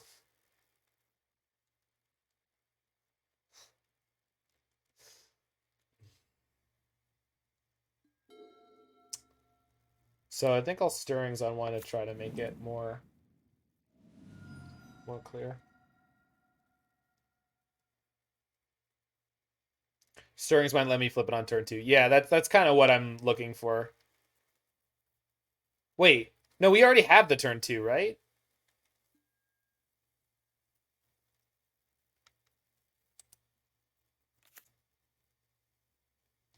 One, two, three, four. Yeah, we already have the turn 2. Yeah, we got the nut. My bad. Wow, that is just okay. Yikes. Terror said, by the way, I already you in this league. Haha. What? Was he playing on an alt? I know Terror owns multiple alternative accounts. Okay. Footfalls. Okay. He's 0-0? Yeah. Maybe he means in my league? I don't know or care. Oops. Well, I said, what up, nerd? Prepare for nonsense to him, and his first response was, that wasn't polite. Which, like... Yeah, I know you. I'm polite to strangers, to friends, like, you're supposed to be a bit of a dick. I don't like being friends with people who are too nice. Maybe last league, yeah. Like, I'm nicer to strangers than I am to my friends. Being nice all the time is boring. Wow! Well...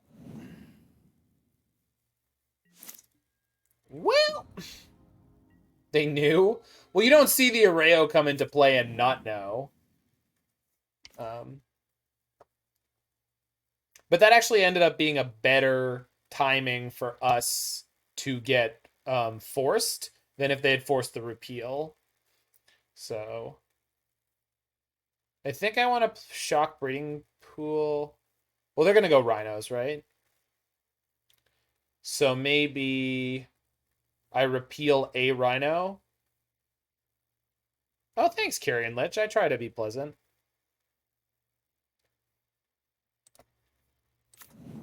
Again, I'm pleasant to people I don't know, typically. And then the more I get to know you, the more we can mess around.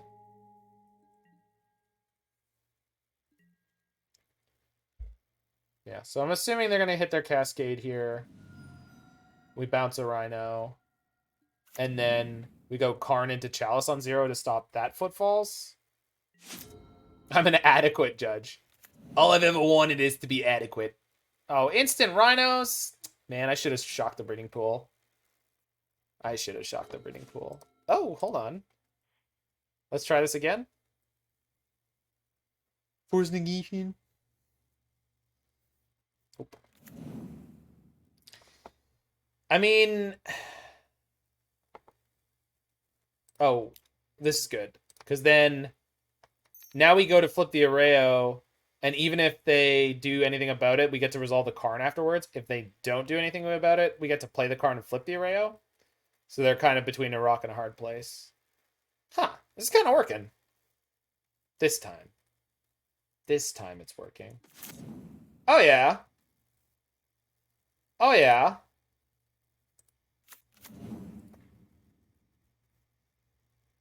If they Cascade, it counters the Cascade spell, and they still get Rhinos, right? Whenever the 4th spell of a turn is cast, flip Erayo. Whenever an opponent casts the first spell... No, it counters... Yeah. What you said is correct. Sorry. I am not in the right headspace to answer that question properly right now. I'm assuming they're going to play like Stomp here. Some nonsense in response. But that means I get to go Karn into Chalice. Or Petty Theft. Whatever their thing of choice is here. But this is perfect for us. You got me so good, opponent. Golly, gee, opponent. I don't got you. Oh man.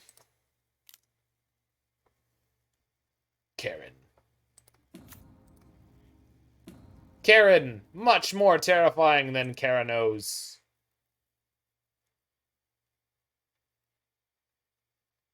Where are you? There you are. Ducheles.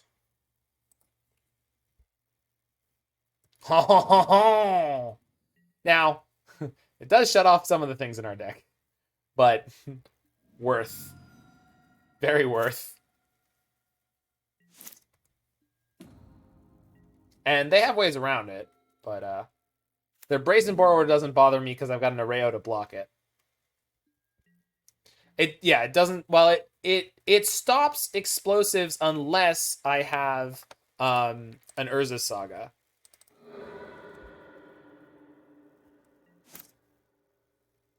With Urza Saga, I can play X1. Yikes.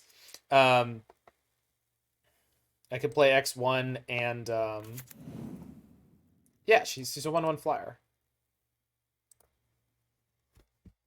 Okay. So what do I actually want here?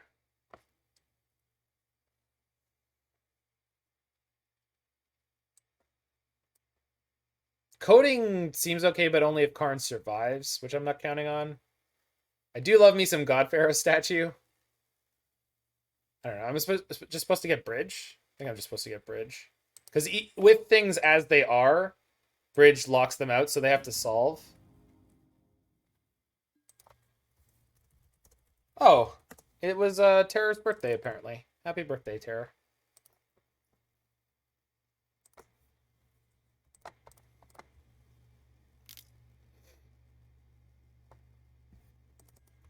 We play the Bridge.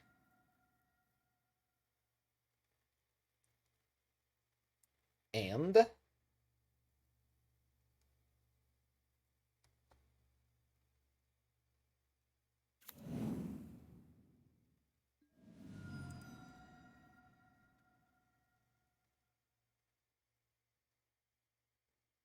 what's the win con from behind the bridge? We'll figure it out.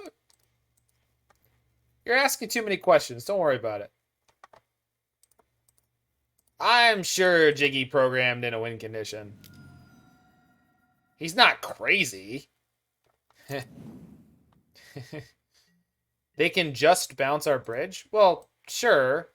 But I also have a Chalice, and I also have a 1/1 blocker. Oh, we can bounce our bridge. Yeah. Exactly. We need rule of law. Well, I don't have a flipped Erayo. And let me tell you that... Oh, fuck. Cryptic? God damn. Oh, but it flipped my Erayo. Sick. Sick.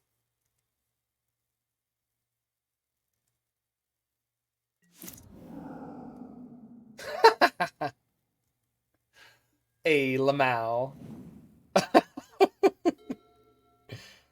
They can still cascade into Rhinos, yeah. But I have a bridge. They left my bridge in play.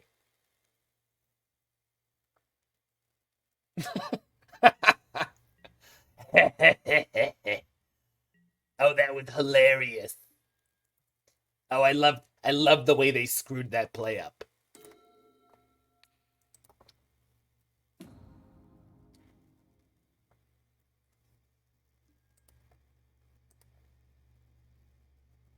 Was that the Mrs. Doubtfire quote? I loved her in the thing that I saw her in. No, that sounds Simpsons to me, but I can't remember who said it. It wasn't Carl, like season 2 Carl, the one shot character. Veil of Summer is real good here. Erayo's also good, so let's just like trim around the edges a little bit. Probably don't need to be Yeah, okay. And then...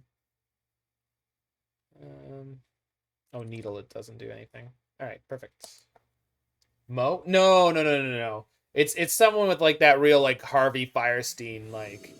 Oh yes, Harvey Firestein. And the man can't project at all. It's incredible that he got a job in theater.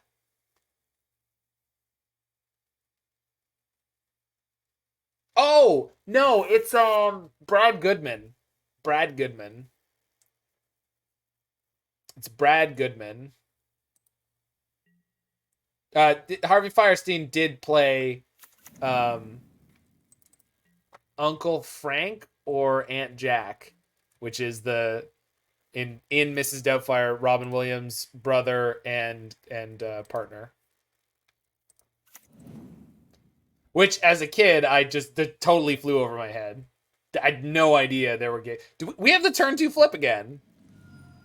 What is happening?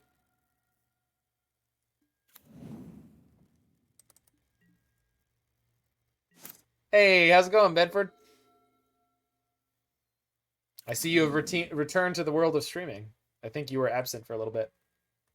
It felt like you were. Felt like I wasn't seeing you floating around. Sure you were just busy.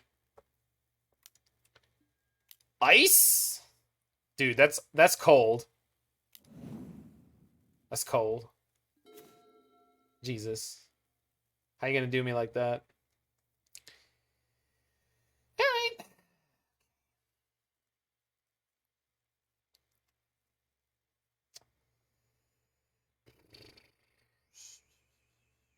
Alright.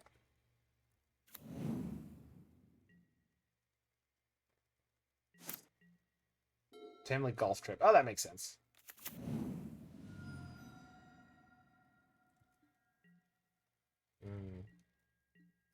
They got the speedy one here. Okie dokie. Love that draw.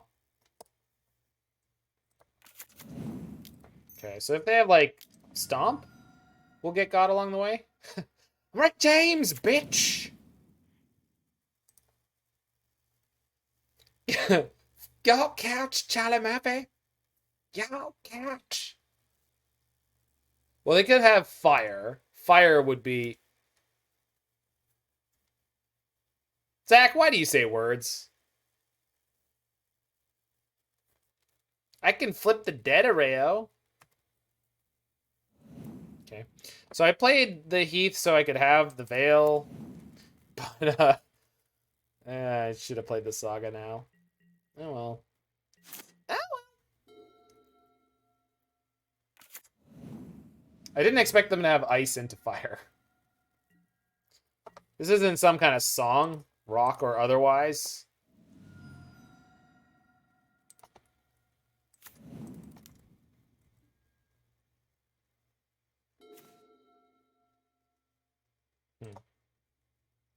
Well, I can definitely play 4 spells this turn.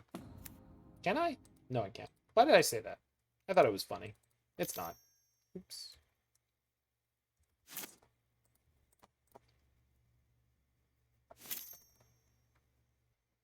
Out here cashing every single league.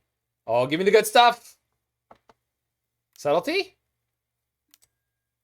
Ah!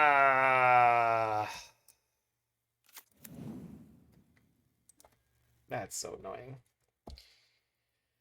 Okay. I don't know if I should have topped that. Ugh. Boo! Opponent is oppressing me. And they're not even playing the Saga. How is this possible? Alright. Emry, I liked it the last time you did it, but I need you to give me a little more. Emry, I really want to feel it.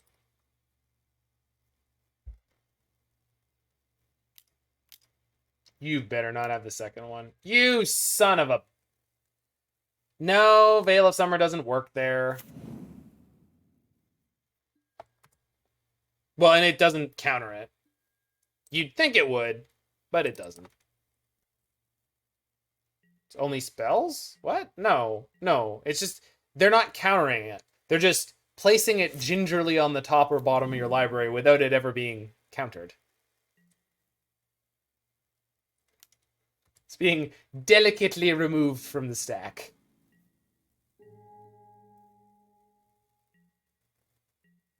Well, yeah, but there's also a clause on it that's way more important and almost... No. There's two entirely separate clauses because that's how magic has to work. Where one clause is your stuff gains hexproof, and the other clause is that your spells can't be countered until end of turn. But as I mentioned, it's not being countered. It's being carefully... They have flying. Yeah, they have flying. I don't know why that knowledge is relevant. So, shock to 4, equip to 2, swing for 5, go to 7. And I need whatever interaction they have here to be blue based. I can beat Ice. I can beat Brazen Borrower.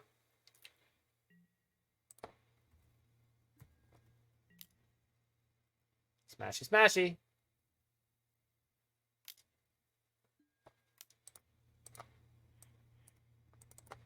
Poing. Force negation. Shit. Shouldn't have made the joke. What a stupid way to lose this deck. Yeah. This was a really annoying game. Yeah. It's just weird because they it was like losing to like spirits with like the worst draw ever. They like played like a 4-mana spell queller twice. That was the whole game. So Veil was really poor, but it shouldn't have been. And then like they had Fire Ice, which was really frustrating. I think it's fine. We just need to get a little ahead of all that nonsense. I would say the way we lost was not subtle. It was...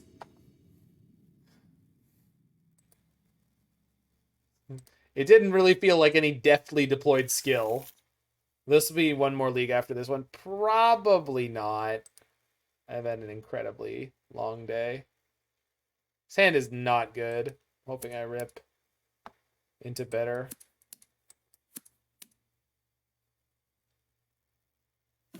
Oh, fabulous. Remember how I was gonna be on the play? What if I just wasn't? Would that be fun? That probably would be fun. On the plus side, they're down a card, so I get the card advantage back, which I always like. I like being up on cards, even if it doesn't matter. I just want to have more cards than my opponent. Feels good, man. Feels good.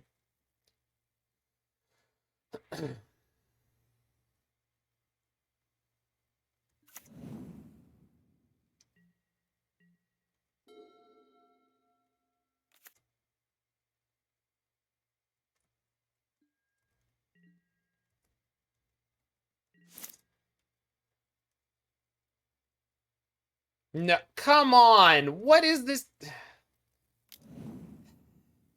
So annoying. You're so annoying. Considering they're on mono pitch spells, it might matter more than against some decks. Yeah, for sure.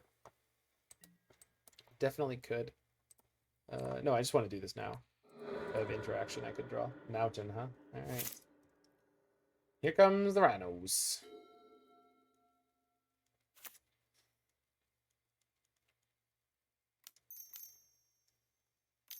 Outburst? Not shardless? Please? God damn it. It's not a big problem, it's just the shardless is an extra couple points of power that I would prefer not to have to deal with this quickly. But Repeal is nice here, so.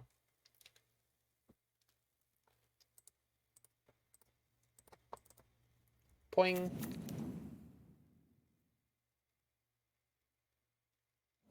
Oh. That's unfortunately timed. Can I hit my land drop or... Okay, that's not really what I wanted, but okay. I think I'm supposed to Spellbomb. Though it puts me out of Thought Monitor territory, but I'm already not close. Ah.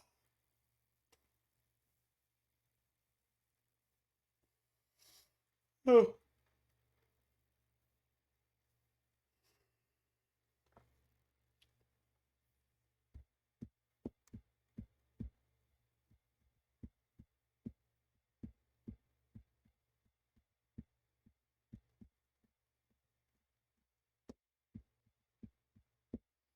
Yeah, exactly. Exactly.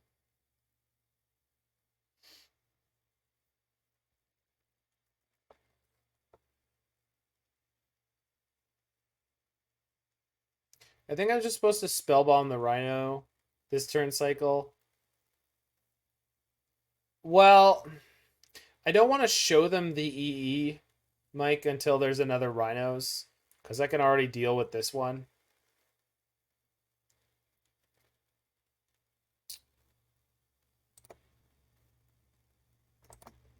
So I can play this. Deck's the Thinking Man's deck. Blue-green decks tend to be kind of like that. Like, you don't... Your answers are very...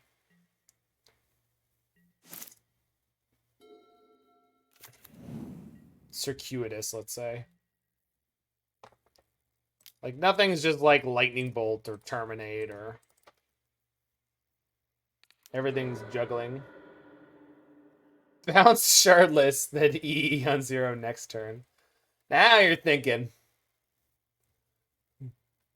If you're concerned about whether or not they have Rhinos here, just solve it for them.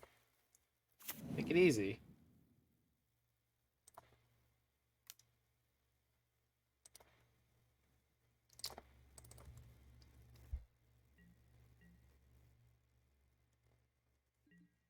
Well,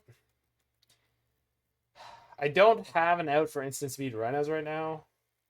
Well, so getting the Elk just means I'm fully tapping out, and then if they Violent Outburst, I'm taking 12. So I play EE into nothing, I think. Hopefully they try to counter it. Fetch, Shock, Force, Negation, Hardcast. Please. I don't know why that happened, but okay.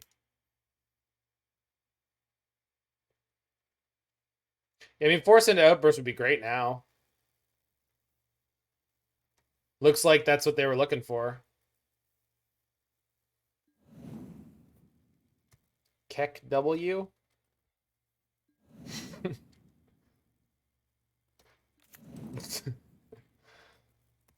Jebaited.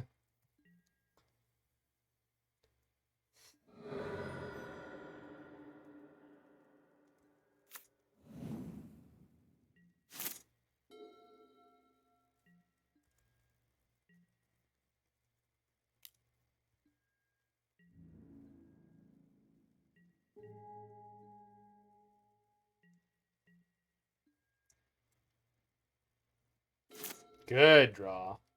Love that draw.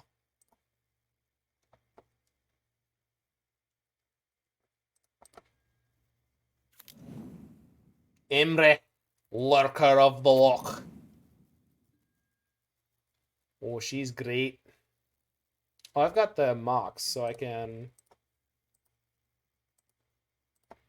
Yep. Emry with a spear! Time to get boomerang 3 times? I sure as hell hope not.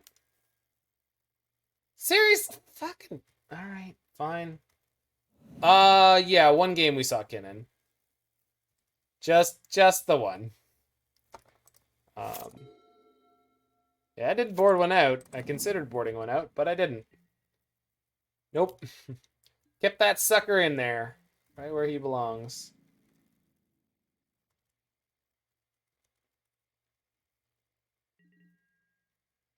Does seeing him while sideboarding count? Was it better to have cast Karn there? No. Emry's really cheap. She lets me keep all my mana up. So the concern right now is, like, we basically know they have rhinos in their hand.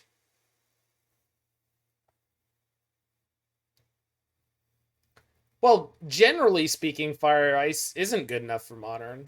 But specifically in this deck, which did not exist before Modern Horizons 2 came out, it has been. So I would say the statement Fire Ice is generally not good enough for Modern is not incorrect. It's not great. It's not blowing up the form. You son of a bitch. Even if they don't have rhinos, this is going to be... I hate this stupid deck. I could crack Waterlogged Grove to try to find a Veil. Only have 2. Yeah, and literally nobody I saw was saying, you know, Fire Ice would be really good if you need Cascade. Well, all the previous fast creatures were 1/2s that mattered. So if they don't have rhinos, this isn't lethal, but I think I have to draw here.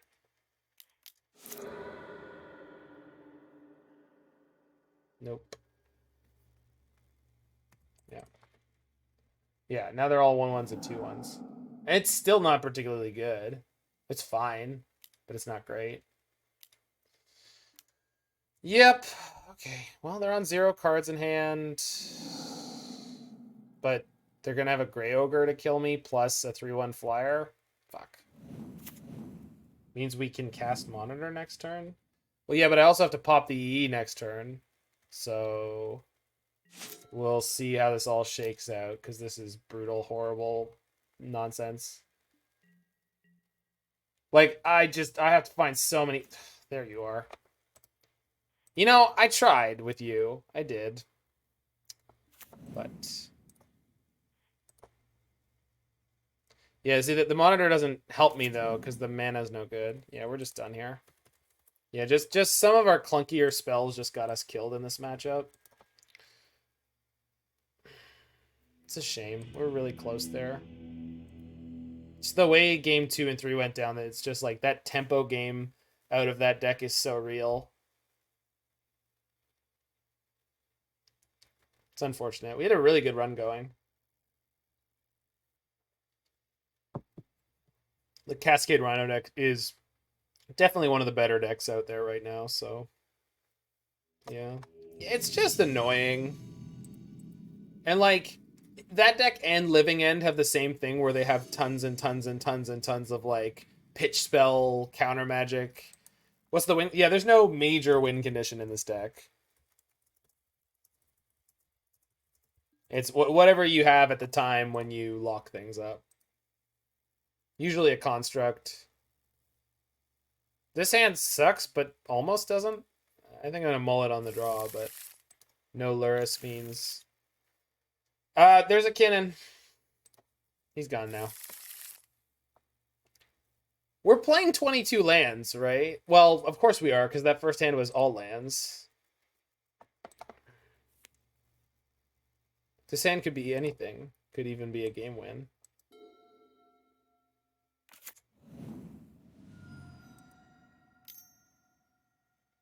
Okay. Oh no.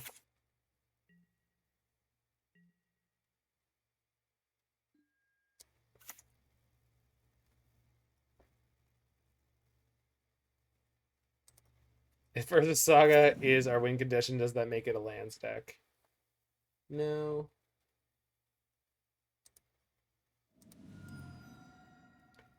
Well, don't turn to Blood Moon or pillage me. I will be a sad panda. Hide the land? I can't phase it out. Catacombs? What the hell? Opponent? Okay.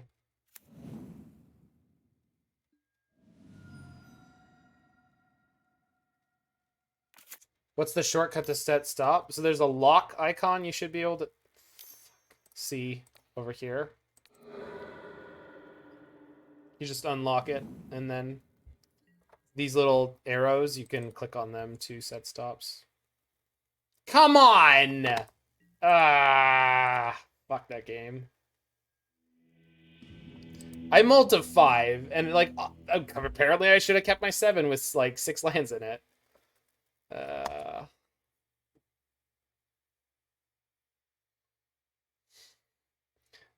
Sorry, that was just really frustrating after the previous match. This deck is, it's so like how. Didn't trust the heart of the cards. I took my draw step. I absolutely took my draw step, but I'm not playing against Ponza, which is probably playing Blood Moon, by playing an Urza Saga as my first land.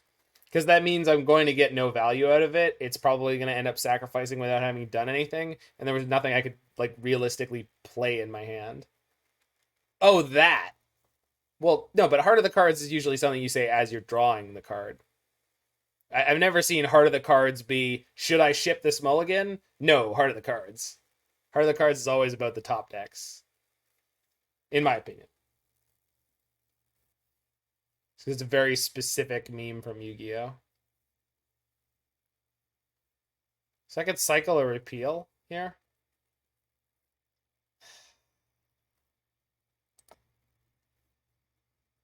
Alright.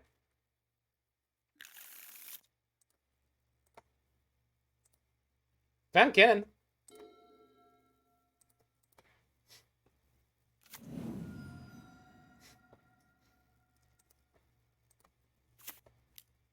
Kinnan has been found. Oh, yes. Bauble? Yeah, Bauble. Alright, let's get in. No, sorry. I'm being a goofball, Alozic. Not a goofball. I'm being a dick, and I didn't mean to be. I'm just tired, and the previous match was really frustrating.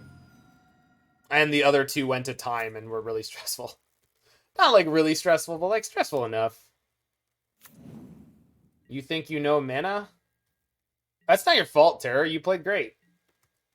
It's just like the way game 2 went down was really frustrating. The way game 3 went down was really frustrating. I tried to draw Veil on the last draw, and then I went to my draw step, and there was the Veil. I was like, okay, needed you a second earlier. And like every time I play against the Cascade Rhino deck, it's just really annoying because like you can't play permanent-based hate against them. Their whole deck is bounce spells. It just feels like nothing really does a good job of actually fighting that deck. Same with the 4-color Living End. Like the Castier decks are just really annoying. Can you consider adding 100k points redemption? I can. What for? Okay, good flips. If they don't massacre me. Yeah, that was game 1.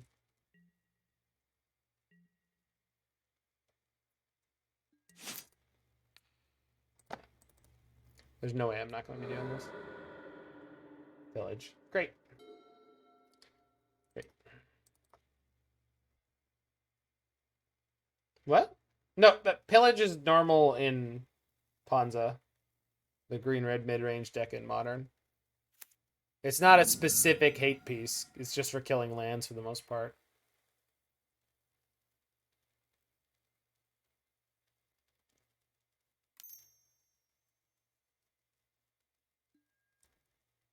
No pillage.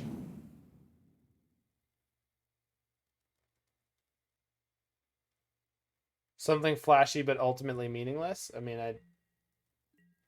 I don't. I guess I could.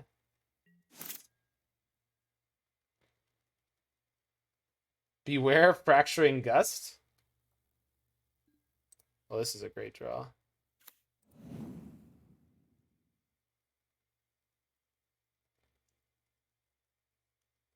Did we mill over an E? We did not. I mean, I got to play out the Thought Monitor here. But Fracturing Gust is not even going to be that big of a problem, right? Like, we're going to rebuild. Think we can spin Kinnan? I think we can spin Kinnan. I don't think I will ever choose to spin Kinnan if I possibly could do anything else. Because, like, one of the things is, like, there's a Thought Monitor in my graveyard, which is basically, like, the best thing I could end up playing here. And the only thing I really want to flip into that Kinnan can hit is Thought Monitor. The number of Kinnan hits in this deck is abysmally low. Okay, so I screwed up my sequencing. Well, there's the EE we wanted. Yeah. But so Kinnan, spinning Kinnan is almost definitely a mistake, even in the best Kinnan decks I've ever built in terms of trying to do that. It has always basically been a mistake. It's basically always a waste of mana because it digs like what? 5? Karn. That's annoying. Okay. Well, uh-huh.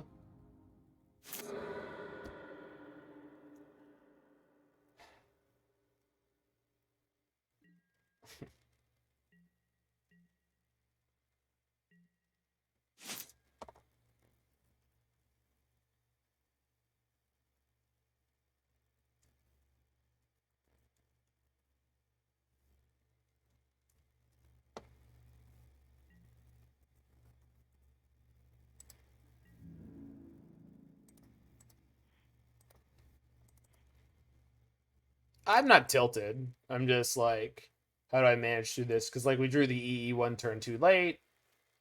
Any equipment in yard that we why we only have Shadowspear in the entire deck, but why do you want equipment when equipment can't be equipped?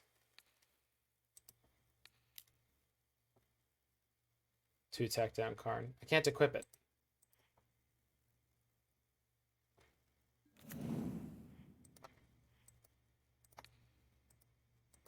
I mean, I love the attitude, but no living weapon creatures. Yeah, I mean, not all equipment are living weapon creatures. But there could be Nettle Cyst. I like Nettle Cyst a lot. Alright. Well. Come on, deck. Hold. Hold. Shattering Spree.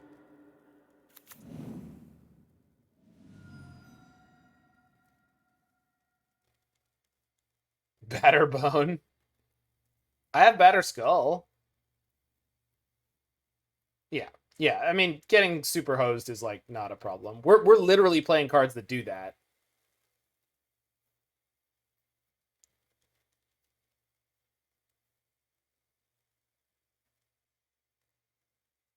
Oh, were you looking like the blue-white deck, Roy?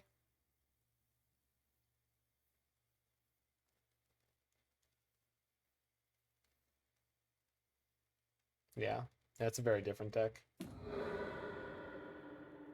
They killed one of my baubles? Interesting.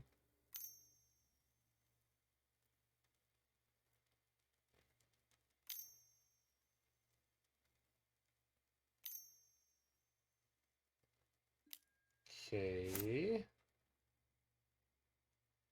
World's slowest Glorybringer? 6 mana? What the hell? Chandra 6?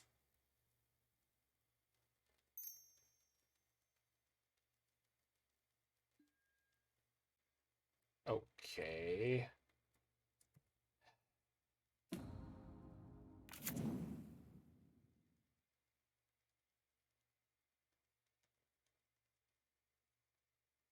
What are you doing, opponent?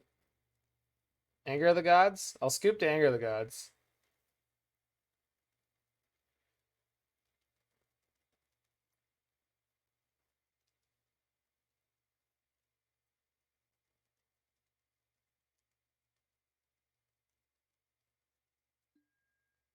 Pillage. Okay.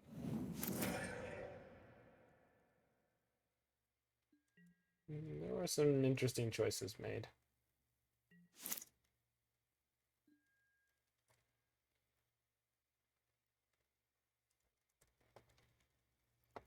Double moon. Double moon across the sky.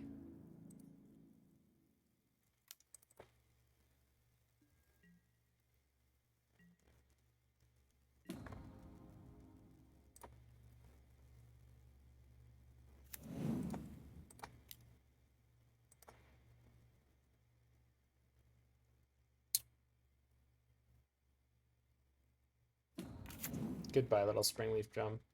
You served me well. Boop.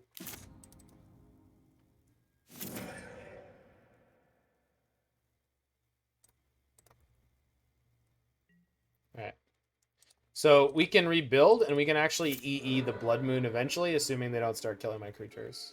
They got a second Blood Moon, which they may deploy. 5 mana. Uh-oh. Okay, good. Good. I don't think they realize I can dig out of this. Gosh, these are some draws. It's okay. So, Sprangleaf. And then we got EE for 3 next turn. EE on Blood Moon will kill Emry. Thank you. Mox Amber works too, I guess. It would. It would do. We also do have an elk. It's the reason Jiggy put it in the list. So, I mean, I guess I don't need to EE the moons, like, right away. Just play Thought Monitor next turn. Gigantha, like, puts them on a 1-turn clock, though. No, 2-turn clock. So. Opponent attempts to cast something, then fails to cast something. What was it? What is happening? Nothing, huh? I don't like it.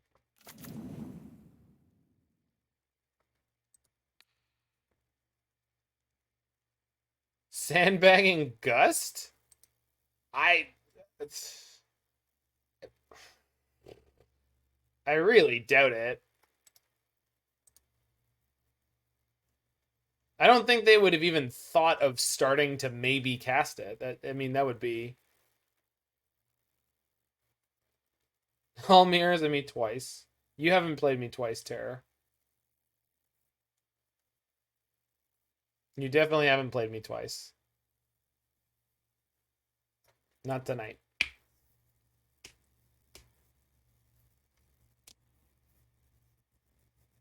Unless you played me while I was playing the Bant Prison deck? No. Unless you were playing Living End while I was playing the Bant Prison deck. But then you weren't playing the same deck. Okay. So am I just supposed to put them on the fastest possible clock here? I think so. They don't have easy answer for the Gigantha. So, like... Let's put the EE in on 3. Oh, but then I have to tap my... Oh, I can tap the Gigantha? 1, 2, 3, 4, 5. No, I can't. It's fine. Let's play a Bauble. Attack for 2, put in Gigantha. Just make a straight line. These decks, not usually so good at outing to Gigantha. I wonder if they had another Karn and they didn't play it because they were like, yo, gotta have that bridge, honey. Gotta have that bridge mana.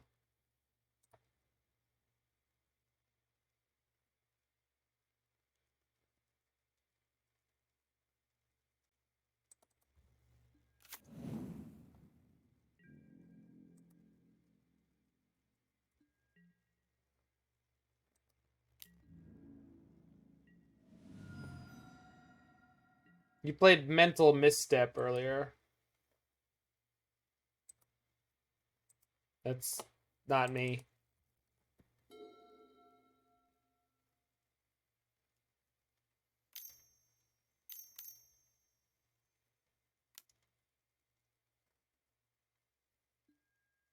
Magus. That's cute. Oh, it's no problem, Terror. And a Liquimetal Coating. Interesting. Yeah, they're on this kind of deck. It will be really funny if they lose to what is essentially an artifact-based deck with this pile of things that they have. Our lands are triple mountains. Triple mountains across the sky. They've got foothills on top. Sick. Love to see it. All the moons. Wow. That was a pair of draws. Can I flip Erayo this turn? 1, 2, 3. Yeah, I definitely can. That's funny as flip.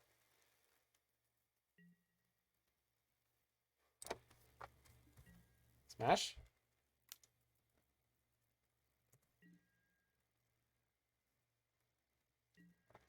I have to manage my blue mana a little bit, but it's not terribly difficult, so do that.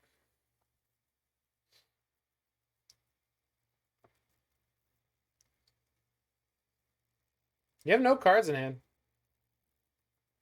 You got nothing. You got nothing.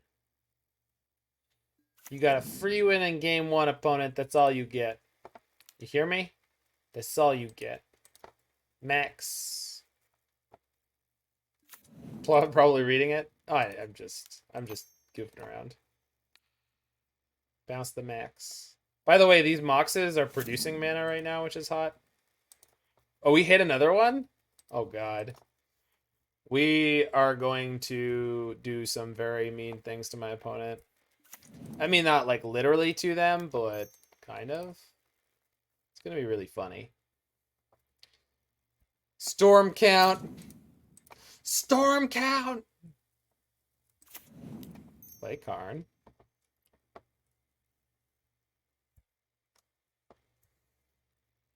No, you didn't see what I was getting. Ah, the God Pharaoh statue was right there. It was so close. Oh, get back. Oh. All right. Let's get our vibes back. I'm just tired. I've been tired. Let's get them positive vibes back. The fact that this deck was 2-0 at some point during this league, that we took the third match to game 3. We're kind of cooking with propane here. Not with that hand though. All right. Now, ladies.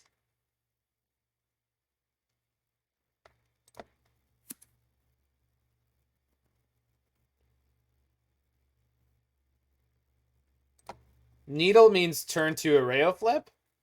Oh, yeah.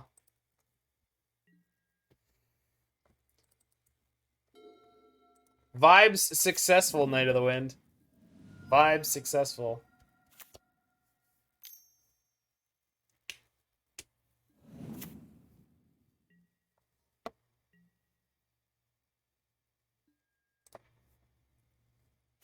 We can do it through Blood Moon. We can do it through Pillage. We're good. We will be flipping Erayo. Now, whether or not that's going to be a game win, that'll be a very different question. Where's the pseudo reprint Mystic Snake? It's called Frilled Mystic, and it was in GRN, Guilds of Ravnica. Monkey. The Dash Monkey. All right.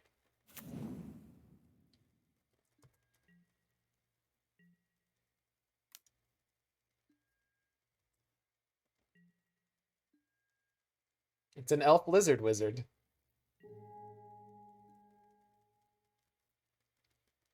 Please hit the monitor. Oh, what? If they don't play anything and they end up having a bolt, I'm gonna die. I'm gonna be so pissed. Oh, no! Ah, they're gonna Me. This sucks. This sucks. I don't know if I can reasonably go for it here. I also think maybe I was supposed to get an island. I don't know. Splash red for Ragavan? Maybe. And Ren and 6. Well, Ren and 6 is like one of the major things we're going to go red for, but...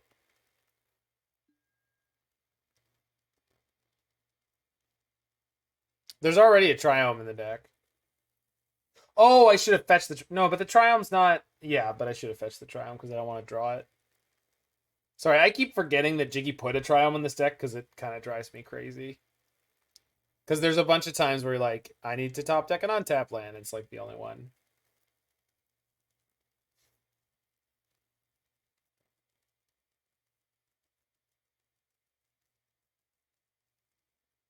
Maybe they don't know how Erayo works. They saw it last game. But maybe. It's a stupid way to play. But, like, I don't have any other, like, realistically viable thing to do. I blew my fetch.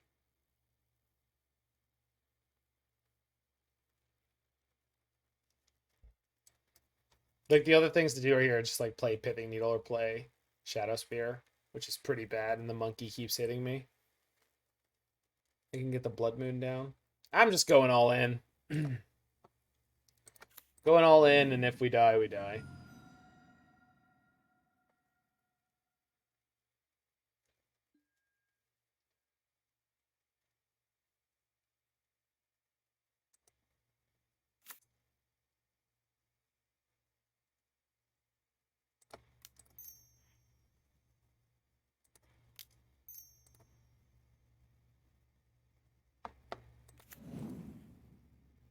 So they should kill it here, right?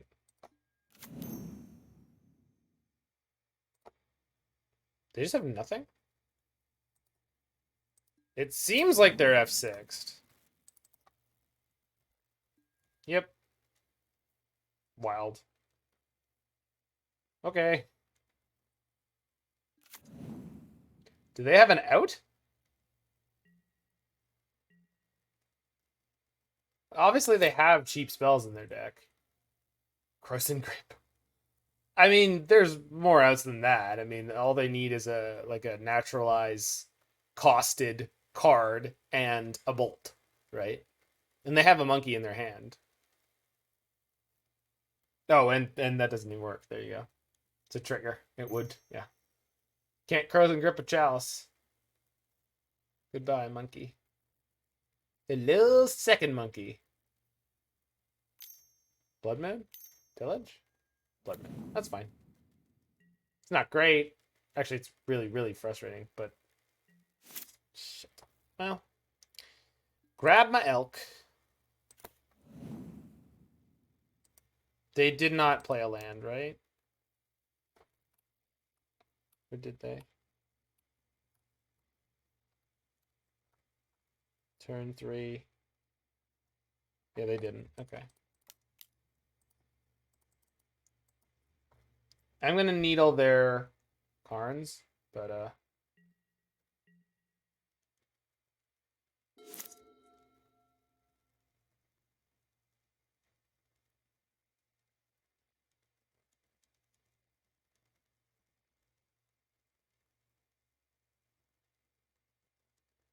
no, it will instantly die if there's a Blood Moon in play. The timestamps doesn't matter.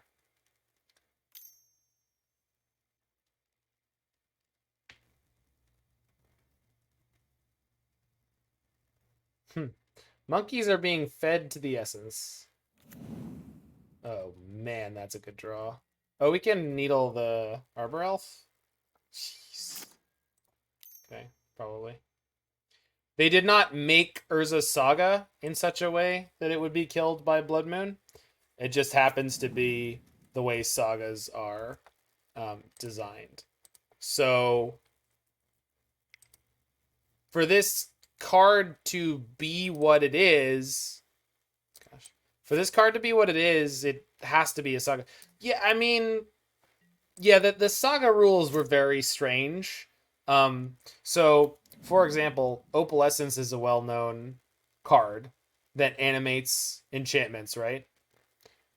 Which is fine until you team it up with Humility, and then all the Sagas will die, which was a really weird interaction.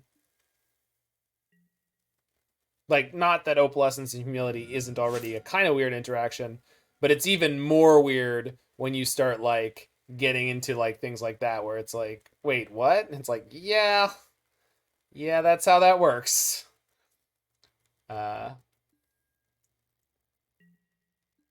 So I could repeal the Elf or the Utopia Sprawl here to try to draw a land, but I think I'd rather wait for a land and then repeal the Blood Moon for a turn, which might be a really big deal for us. Cast Replenish, put 2 Opalescence and a Humility into play. Okay.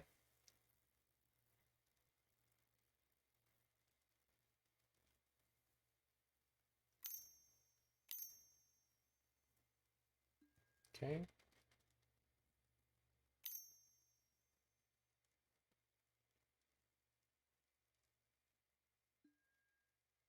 Braid. I'm gonna bounce their Arbor Elf in response. This is actually fine. It's not a big deal. I can still find Emry.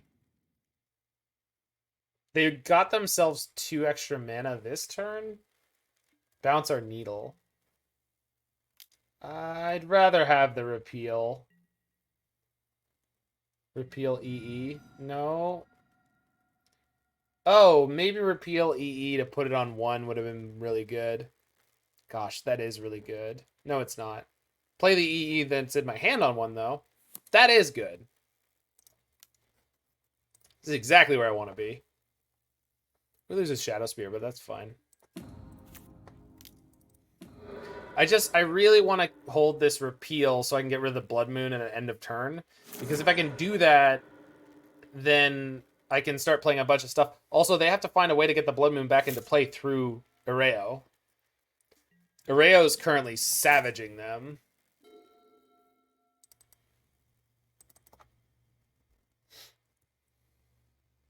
Rip Spear Carrying Elk? What are you talking about? The Elk and the Spear are both not in play, but that doesn't mean they won't be. Only top deck DE anyway. Yeah. But again, I still don't know if it would have been correct to blow my Repeal there. I do think managing their mana is a big deal. Okay, here we go. Come on now. We're getting there. Feed me, Seymour. Oh! You never veiled anything in your life, opponent. You've never cast a Veil of Summer. Not in a million years did you ever cast Veil of Summer. You've never even seen the card Veil of Summer. Veil of Summer is a myth. I've got an Erayo.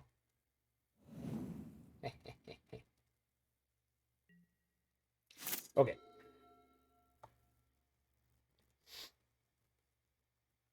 Saga.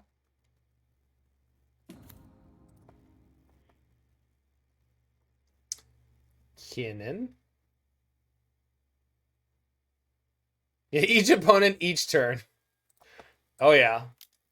It's there's a reason it's banned in EDH.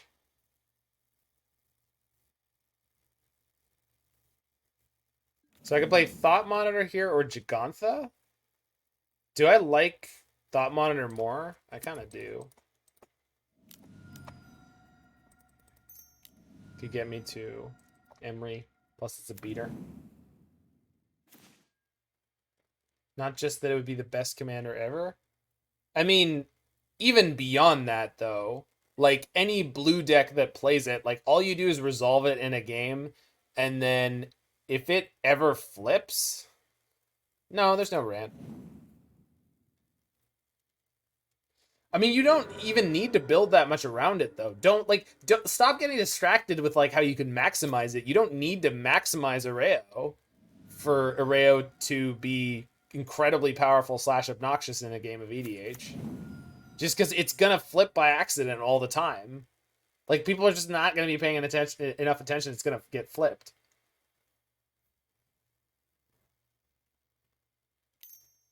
No, I'm not telling you not to do that. I'm just saying, like, you don't even need to do that for it to be pretty exceptional. All right, here comes the Blood Moon back. But it's not a big deal. I have the Mox Amber now.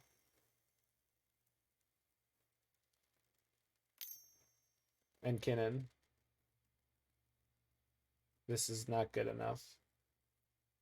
Kills a Saga. Kind of sucks, but... Then we play the Elk and beat him for 4.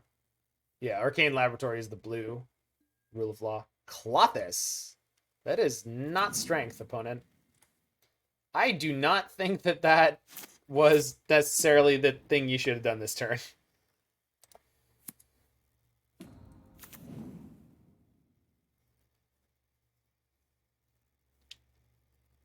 So, crack for 4, make a construct. Drum.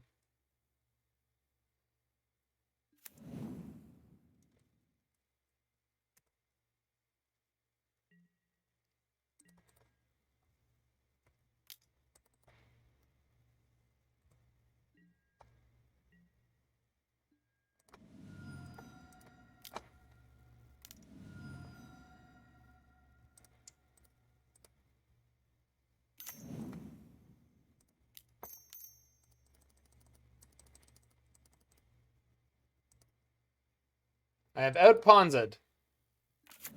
Clothis is a little hard to race. I disagree.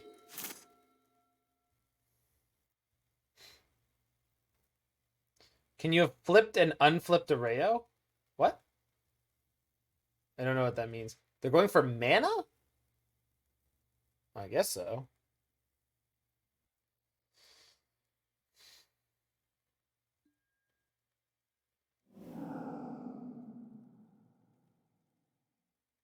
Here comes the Gust. Could be Gust. But the Gust is going to get countered. Oh, you can, yeah, you can have a front side Erayo. Yeah, you can have an unflipped Erayo in play. Yeah, you can.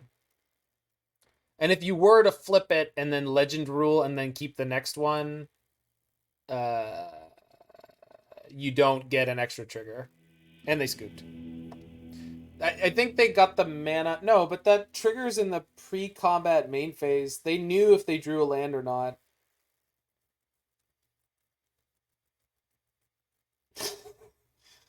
All right, I'll be back in 1 second. We'll play the last one. I love that we got so horribly bopped in the game 1 there by just like no lands get pillaged. And then that was the rest of that. That was fantastic. Big fan of that.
All right, didn't even find.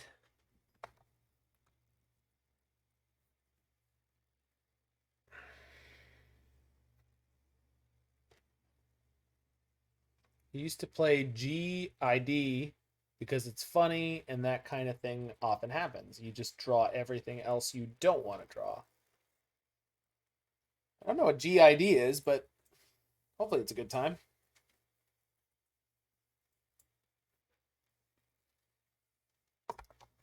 Oh, green land destruction. Okay. Got it. Lowercase L got me good. Yeah. One Vuli Acid Moss. Creeping Moss?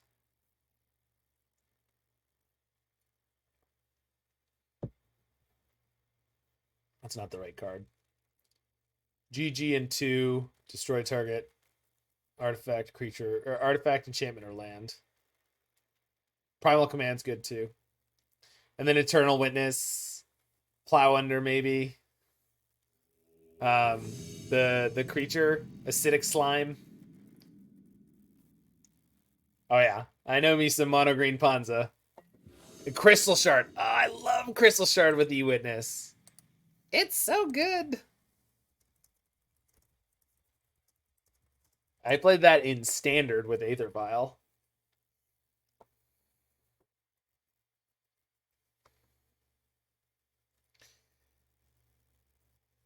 I definitely registered F&M, Eternal Witness, Aether Vial, Crystal Shard.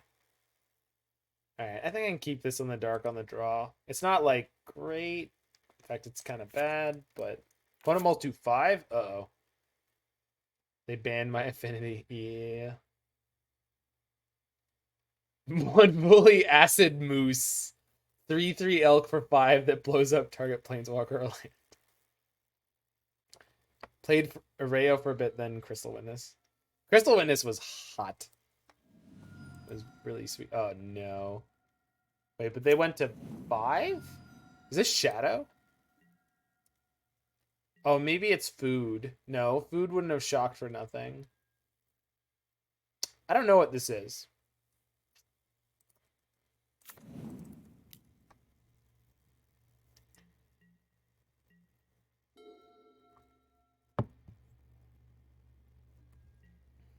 Something that's light on lands. Yikes. Living End? Yeah, it could be like the Grief Living End deck. But I feel like they would have cycled something to try to hit their land drops. It's got to be some kind of shadow deck that's just got a god-awful draw. Though how they haven't actually done anything yet is beyond me.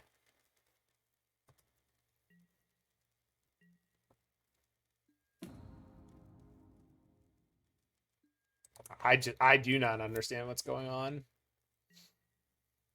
Hey, look, we're playing Uro on turn 3 with no plan. I love playing Uro on turn 3 with no plan. Yeah, it's got to be Shadow. They still can't play the Shadow, though. Wild. Gonna have Bolt or Fatal Push, which is fine.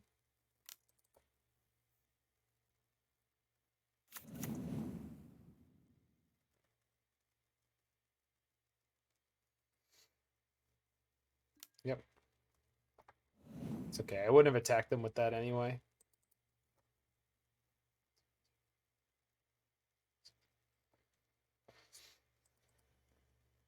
I don't want to lower their life total at the moment. Good draw. Very good draw.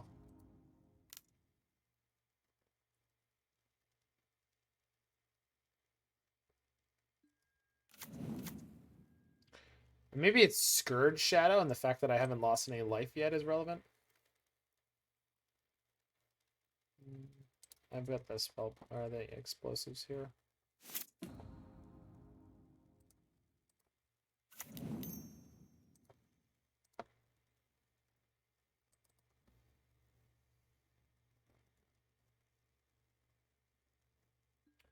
With this hand, killing an artifact is basically Panza.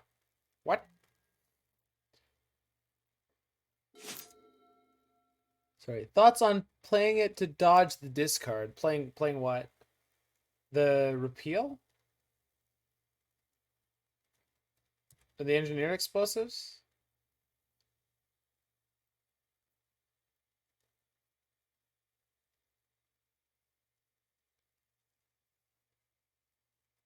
Thoughts on playing it to dodge the discard? Never mind, answer my question. I'm not... Okay. Yeah, I'm trying to get my thought monitors into play. That's sort of half the reason I'm sequencing the way I am at the moment. They're really tricky to play in some of these decks. without Cookbook, Oval Chase, it's really uphill to get the Thought Monitor in play sometimes.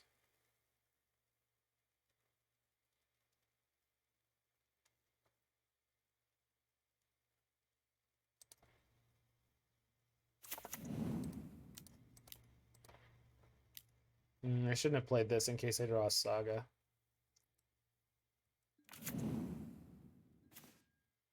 Is still not attacking? Yeah, I think so.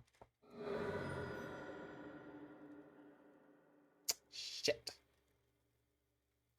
Whatever, it'll be fine. Not really a big deal, but I don't like going lower and lower and lower against Shadow. Ragavan treasures would help. You're not wrong. You're not wrong. Maybe JiggyWiggy would definitely be on board with your general plan and enthusiasm for it. So we can start hitting here because I have Repeal plus EE. So I'm very comfortable to do this. And the Karn. So it's hard for them to be able to put enough threats in that I actually feel like I'm going to die. They're not playing Lurus. Are they playing Germangler? They are. That's actually not really a problem at all. That's funny.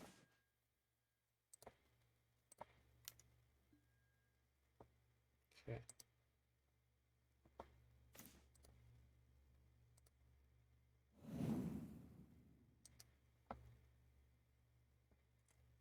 Do they have to chump block? That's adorable. That Shadow never gets put in this position. Hey, you, chump block me. Alright.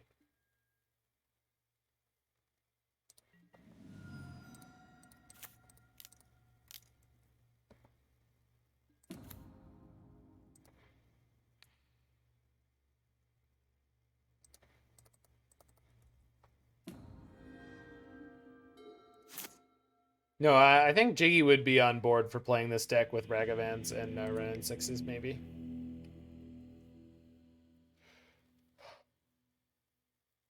Ragavans instead of Ancient Stirrings, Renin 6s instead of the Arayos. So you have like Teamer, Kinnan. Well, but then you don't play the Repeals. I don't know. We'll have to look at it.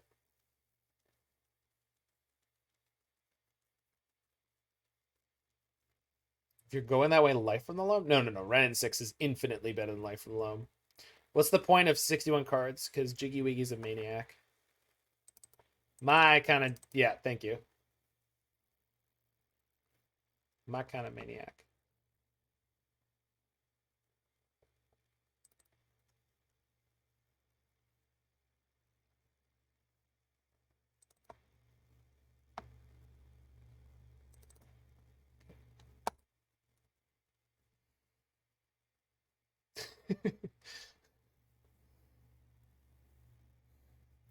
$444 tickets later. That you personally own monkeys now, or are you just commenting that is what it costs? Well, Larry Legend, it's funny that you say that. So there's a very well-known player of Grixis Control who plays what I'm going to describe as Grixis Disappointment. And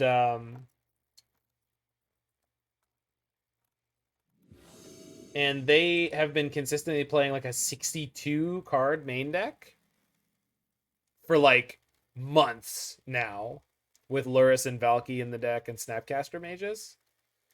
And I finally there was someone, Freak I think, was in a game with him, and I got him to ask about it.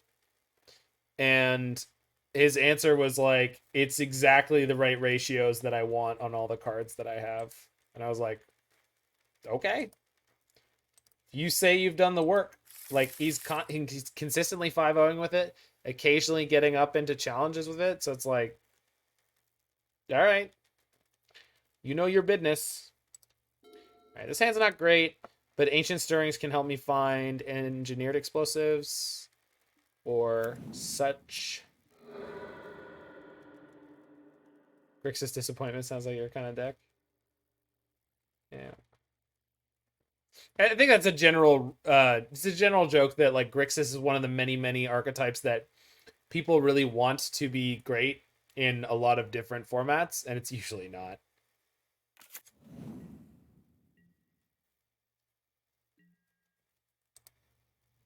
So do we think that they're on Scourge?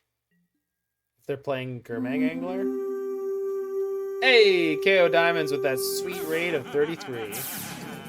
You can run, but you can't glide.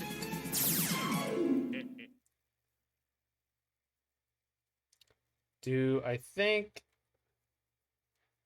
they're playing Scourge of the Pass the Skyclaves? peace pipe. Hey, puff, puff, give. That's the rule. Yeah. I want to be able to cast my turn 2 Emry. We've been playing really janky decks, KO, and doing okay with them. I 4-1'd with a totally crazy prison deck in the first league, and Knight Roundsley. And now we're playing this totally janky blue-green Karn Erayo deck, and it is also going fairly well so far. We've played an awful lot of Magic. Stubs my stirrings. Yikes.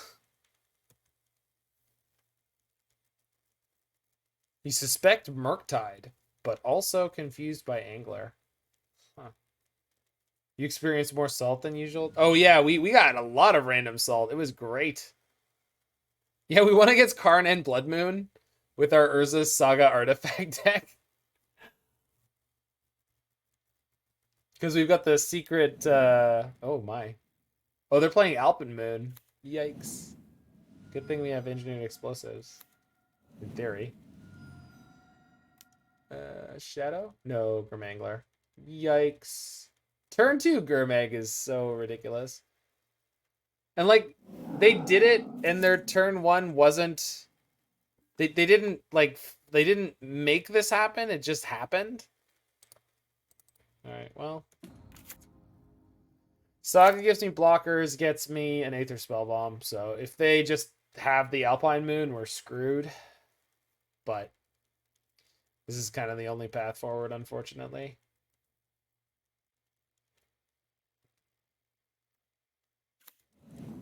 Okay. If they had the Alpine Moon, they would have just jammed it. There's no... I don't think there's any way that they would be futzing around here. If they have bolts and pushes, it's frustrating. If they have okay. We're not coming back from that.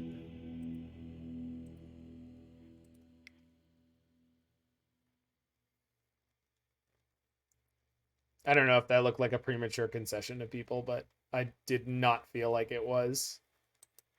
That game was not close at that point, and it was not going to get any better. It was just like, okay.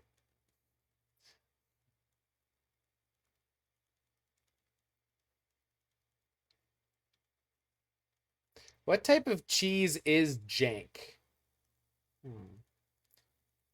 It's even better than Stone Rain too, right, Fusion? Because also from then on, all the lands that you have of the same name just aren't lands. They're just dead draws. Not that we had any, but it's like, ugh. Yeah. Alright. This hand's not great, but I'll keep it. It's an opening hand.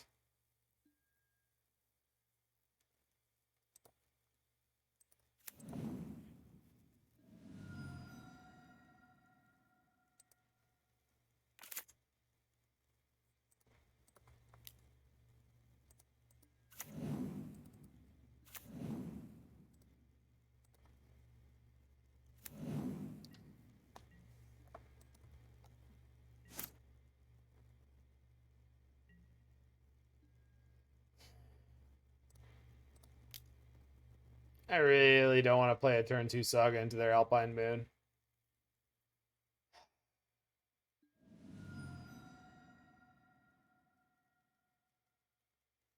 You gonna stub me again? I basically didn't think that I ever had time to do it, Terror, but maybe I'm wrong. Most of the... God, what? Okay.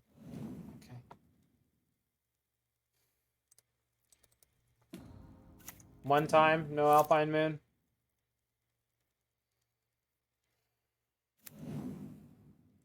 No. That's like my fault, kind of, because I was trying to play Magic.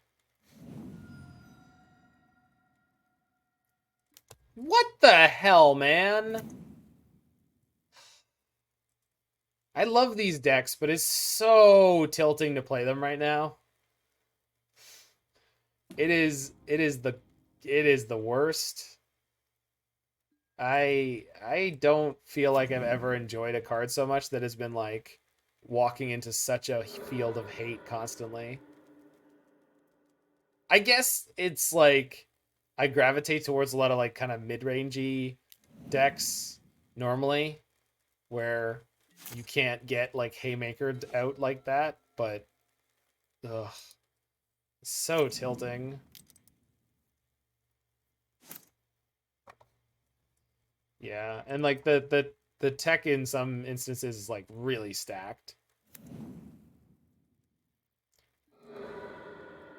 Well, I don't mind Blood Moon as much. Like Blood Moon tends to actually ask things of your deck. The Alpine Moon is just kind of free.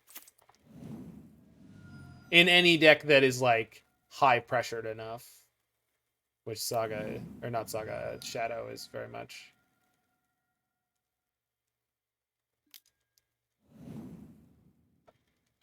Now they have the Gurmangler? Yep. And if they have a stub, we don't get to play any more Magic. It's just like basically over. Well, kind of. We'll see. I mean, I get to pick up my Gigantha this turn. I'm at 19. I've done an okay job preserving my life total. Yeah, I mean, I like that about Blood Moon too. What was I on today? Uh, this blue-green Erayo prison deck. And earlier we played Bant, Enduring Ideal, Wacky Combo, or Wacky Prison deck. It was really sweet. That was J.K. Torborg's donation deck. Okay. Well, if they don't have removal. Yeah. Holy yikes. Almost on a 2-turn clock. Thoughtseize makes it a 2-turn clock.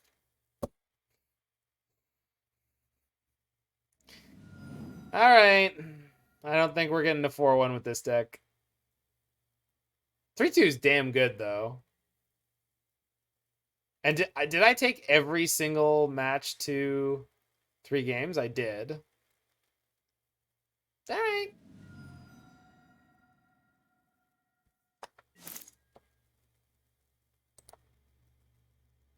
My Emry didn't die. But I have literally no artifacts to play with it, so the only way I can get the Thought Monitor in is doing this, which probably means I die. Although the fact that they didn't have removal for Emry means maybe not. And then that helps. Alright. Maybe. Maybe. 2018 GDS list. I mean, they wouldn't play Alpine Moon, but yeah.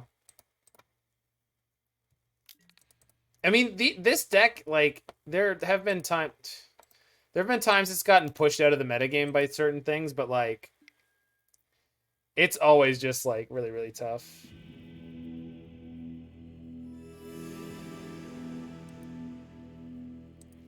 All right, so 3-2 with this deck, and we had a lot of really clunky draws. So let's get the 4th Karn right the hell out of here. I never used this. I never used that. I never used that. I never used that. I never used that.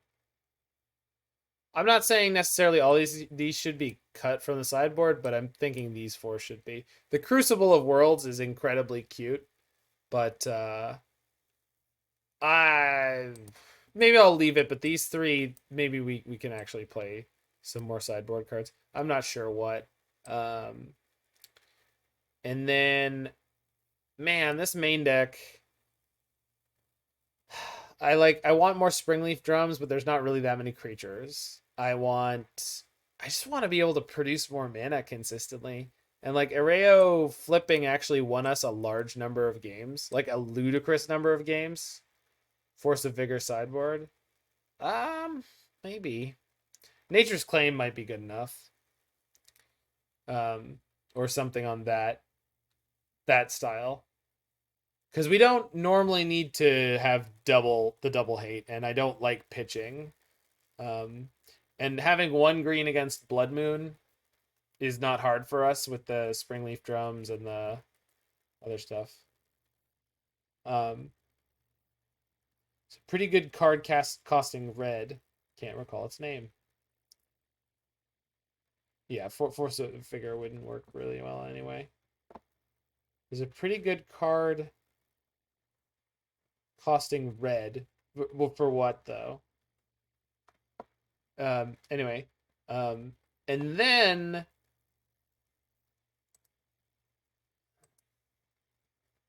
And then Jiggy had the idea of taking this deck and going like these things out, which means these things would mostly go out. Playing Wrenn and 6. I like Wrenn and 6 with Urza Saga. I want to try that out in a deck. And then the question is, what do you do with this from here? Ideal was really good. We had a 4-1 league. It was crazy. It was really fun too. Oh, Ragavan, yeah, that's what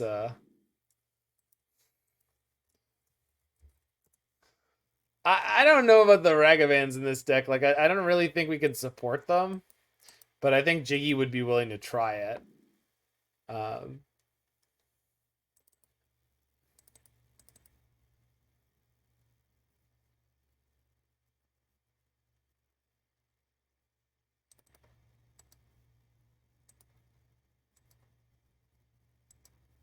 Maybe get the third thought monitor in here. And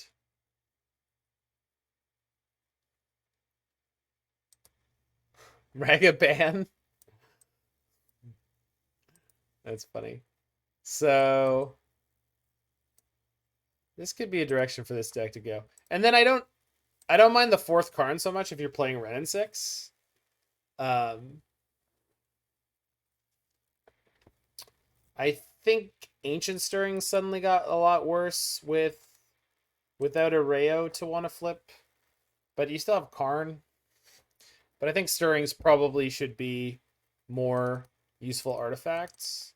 So probably like Pyrite Spellbomb. People want Monkey Band more than Saga this week. Oh yeah, Thoughtcast for the other deck was even going to be maybe potentially good. I still think I want more artifacts though before I'm tempted to add Thoughtcast.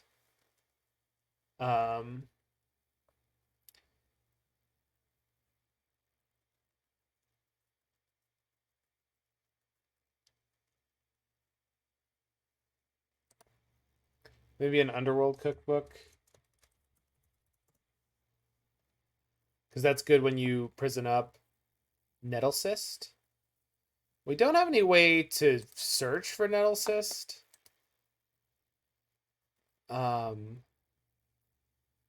So you feel like this deck wants an Oath of Nissa. I don't think that it does. That can't hit artifacts, can it? It's like creature, enchantment, land? Creature, land, or planeswalker. I don't think so. That's a miss rate that I would not be comfortable with.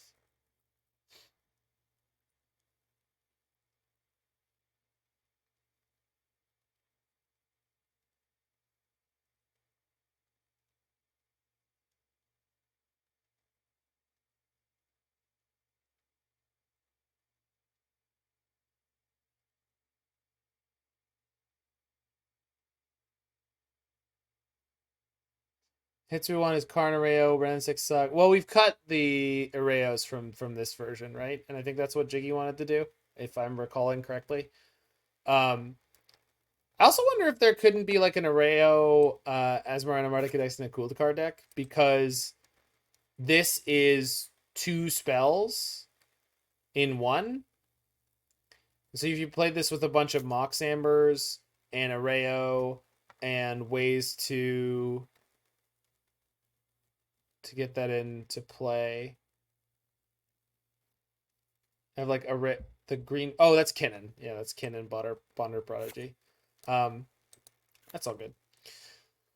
So that's the thought.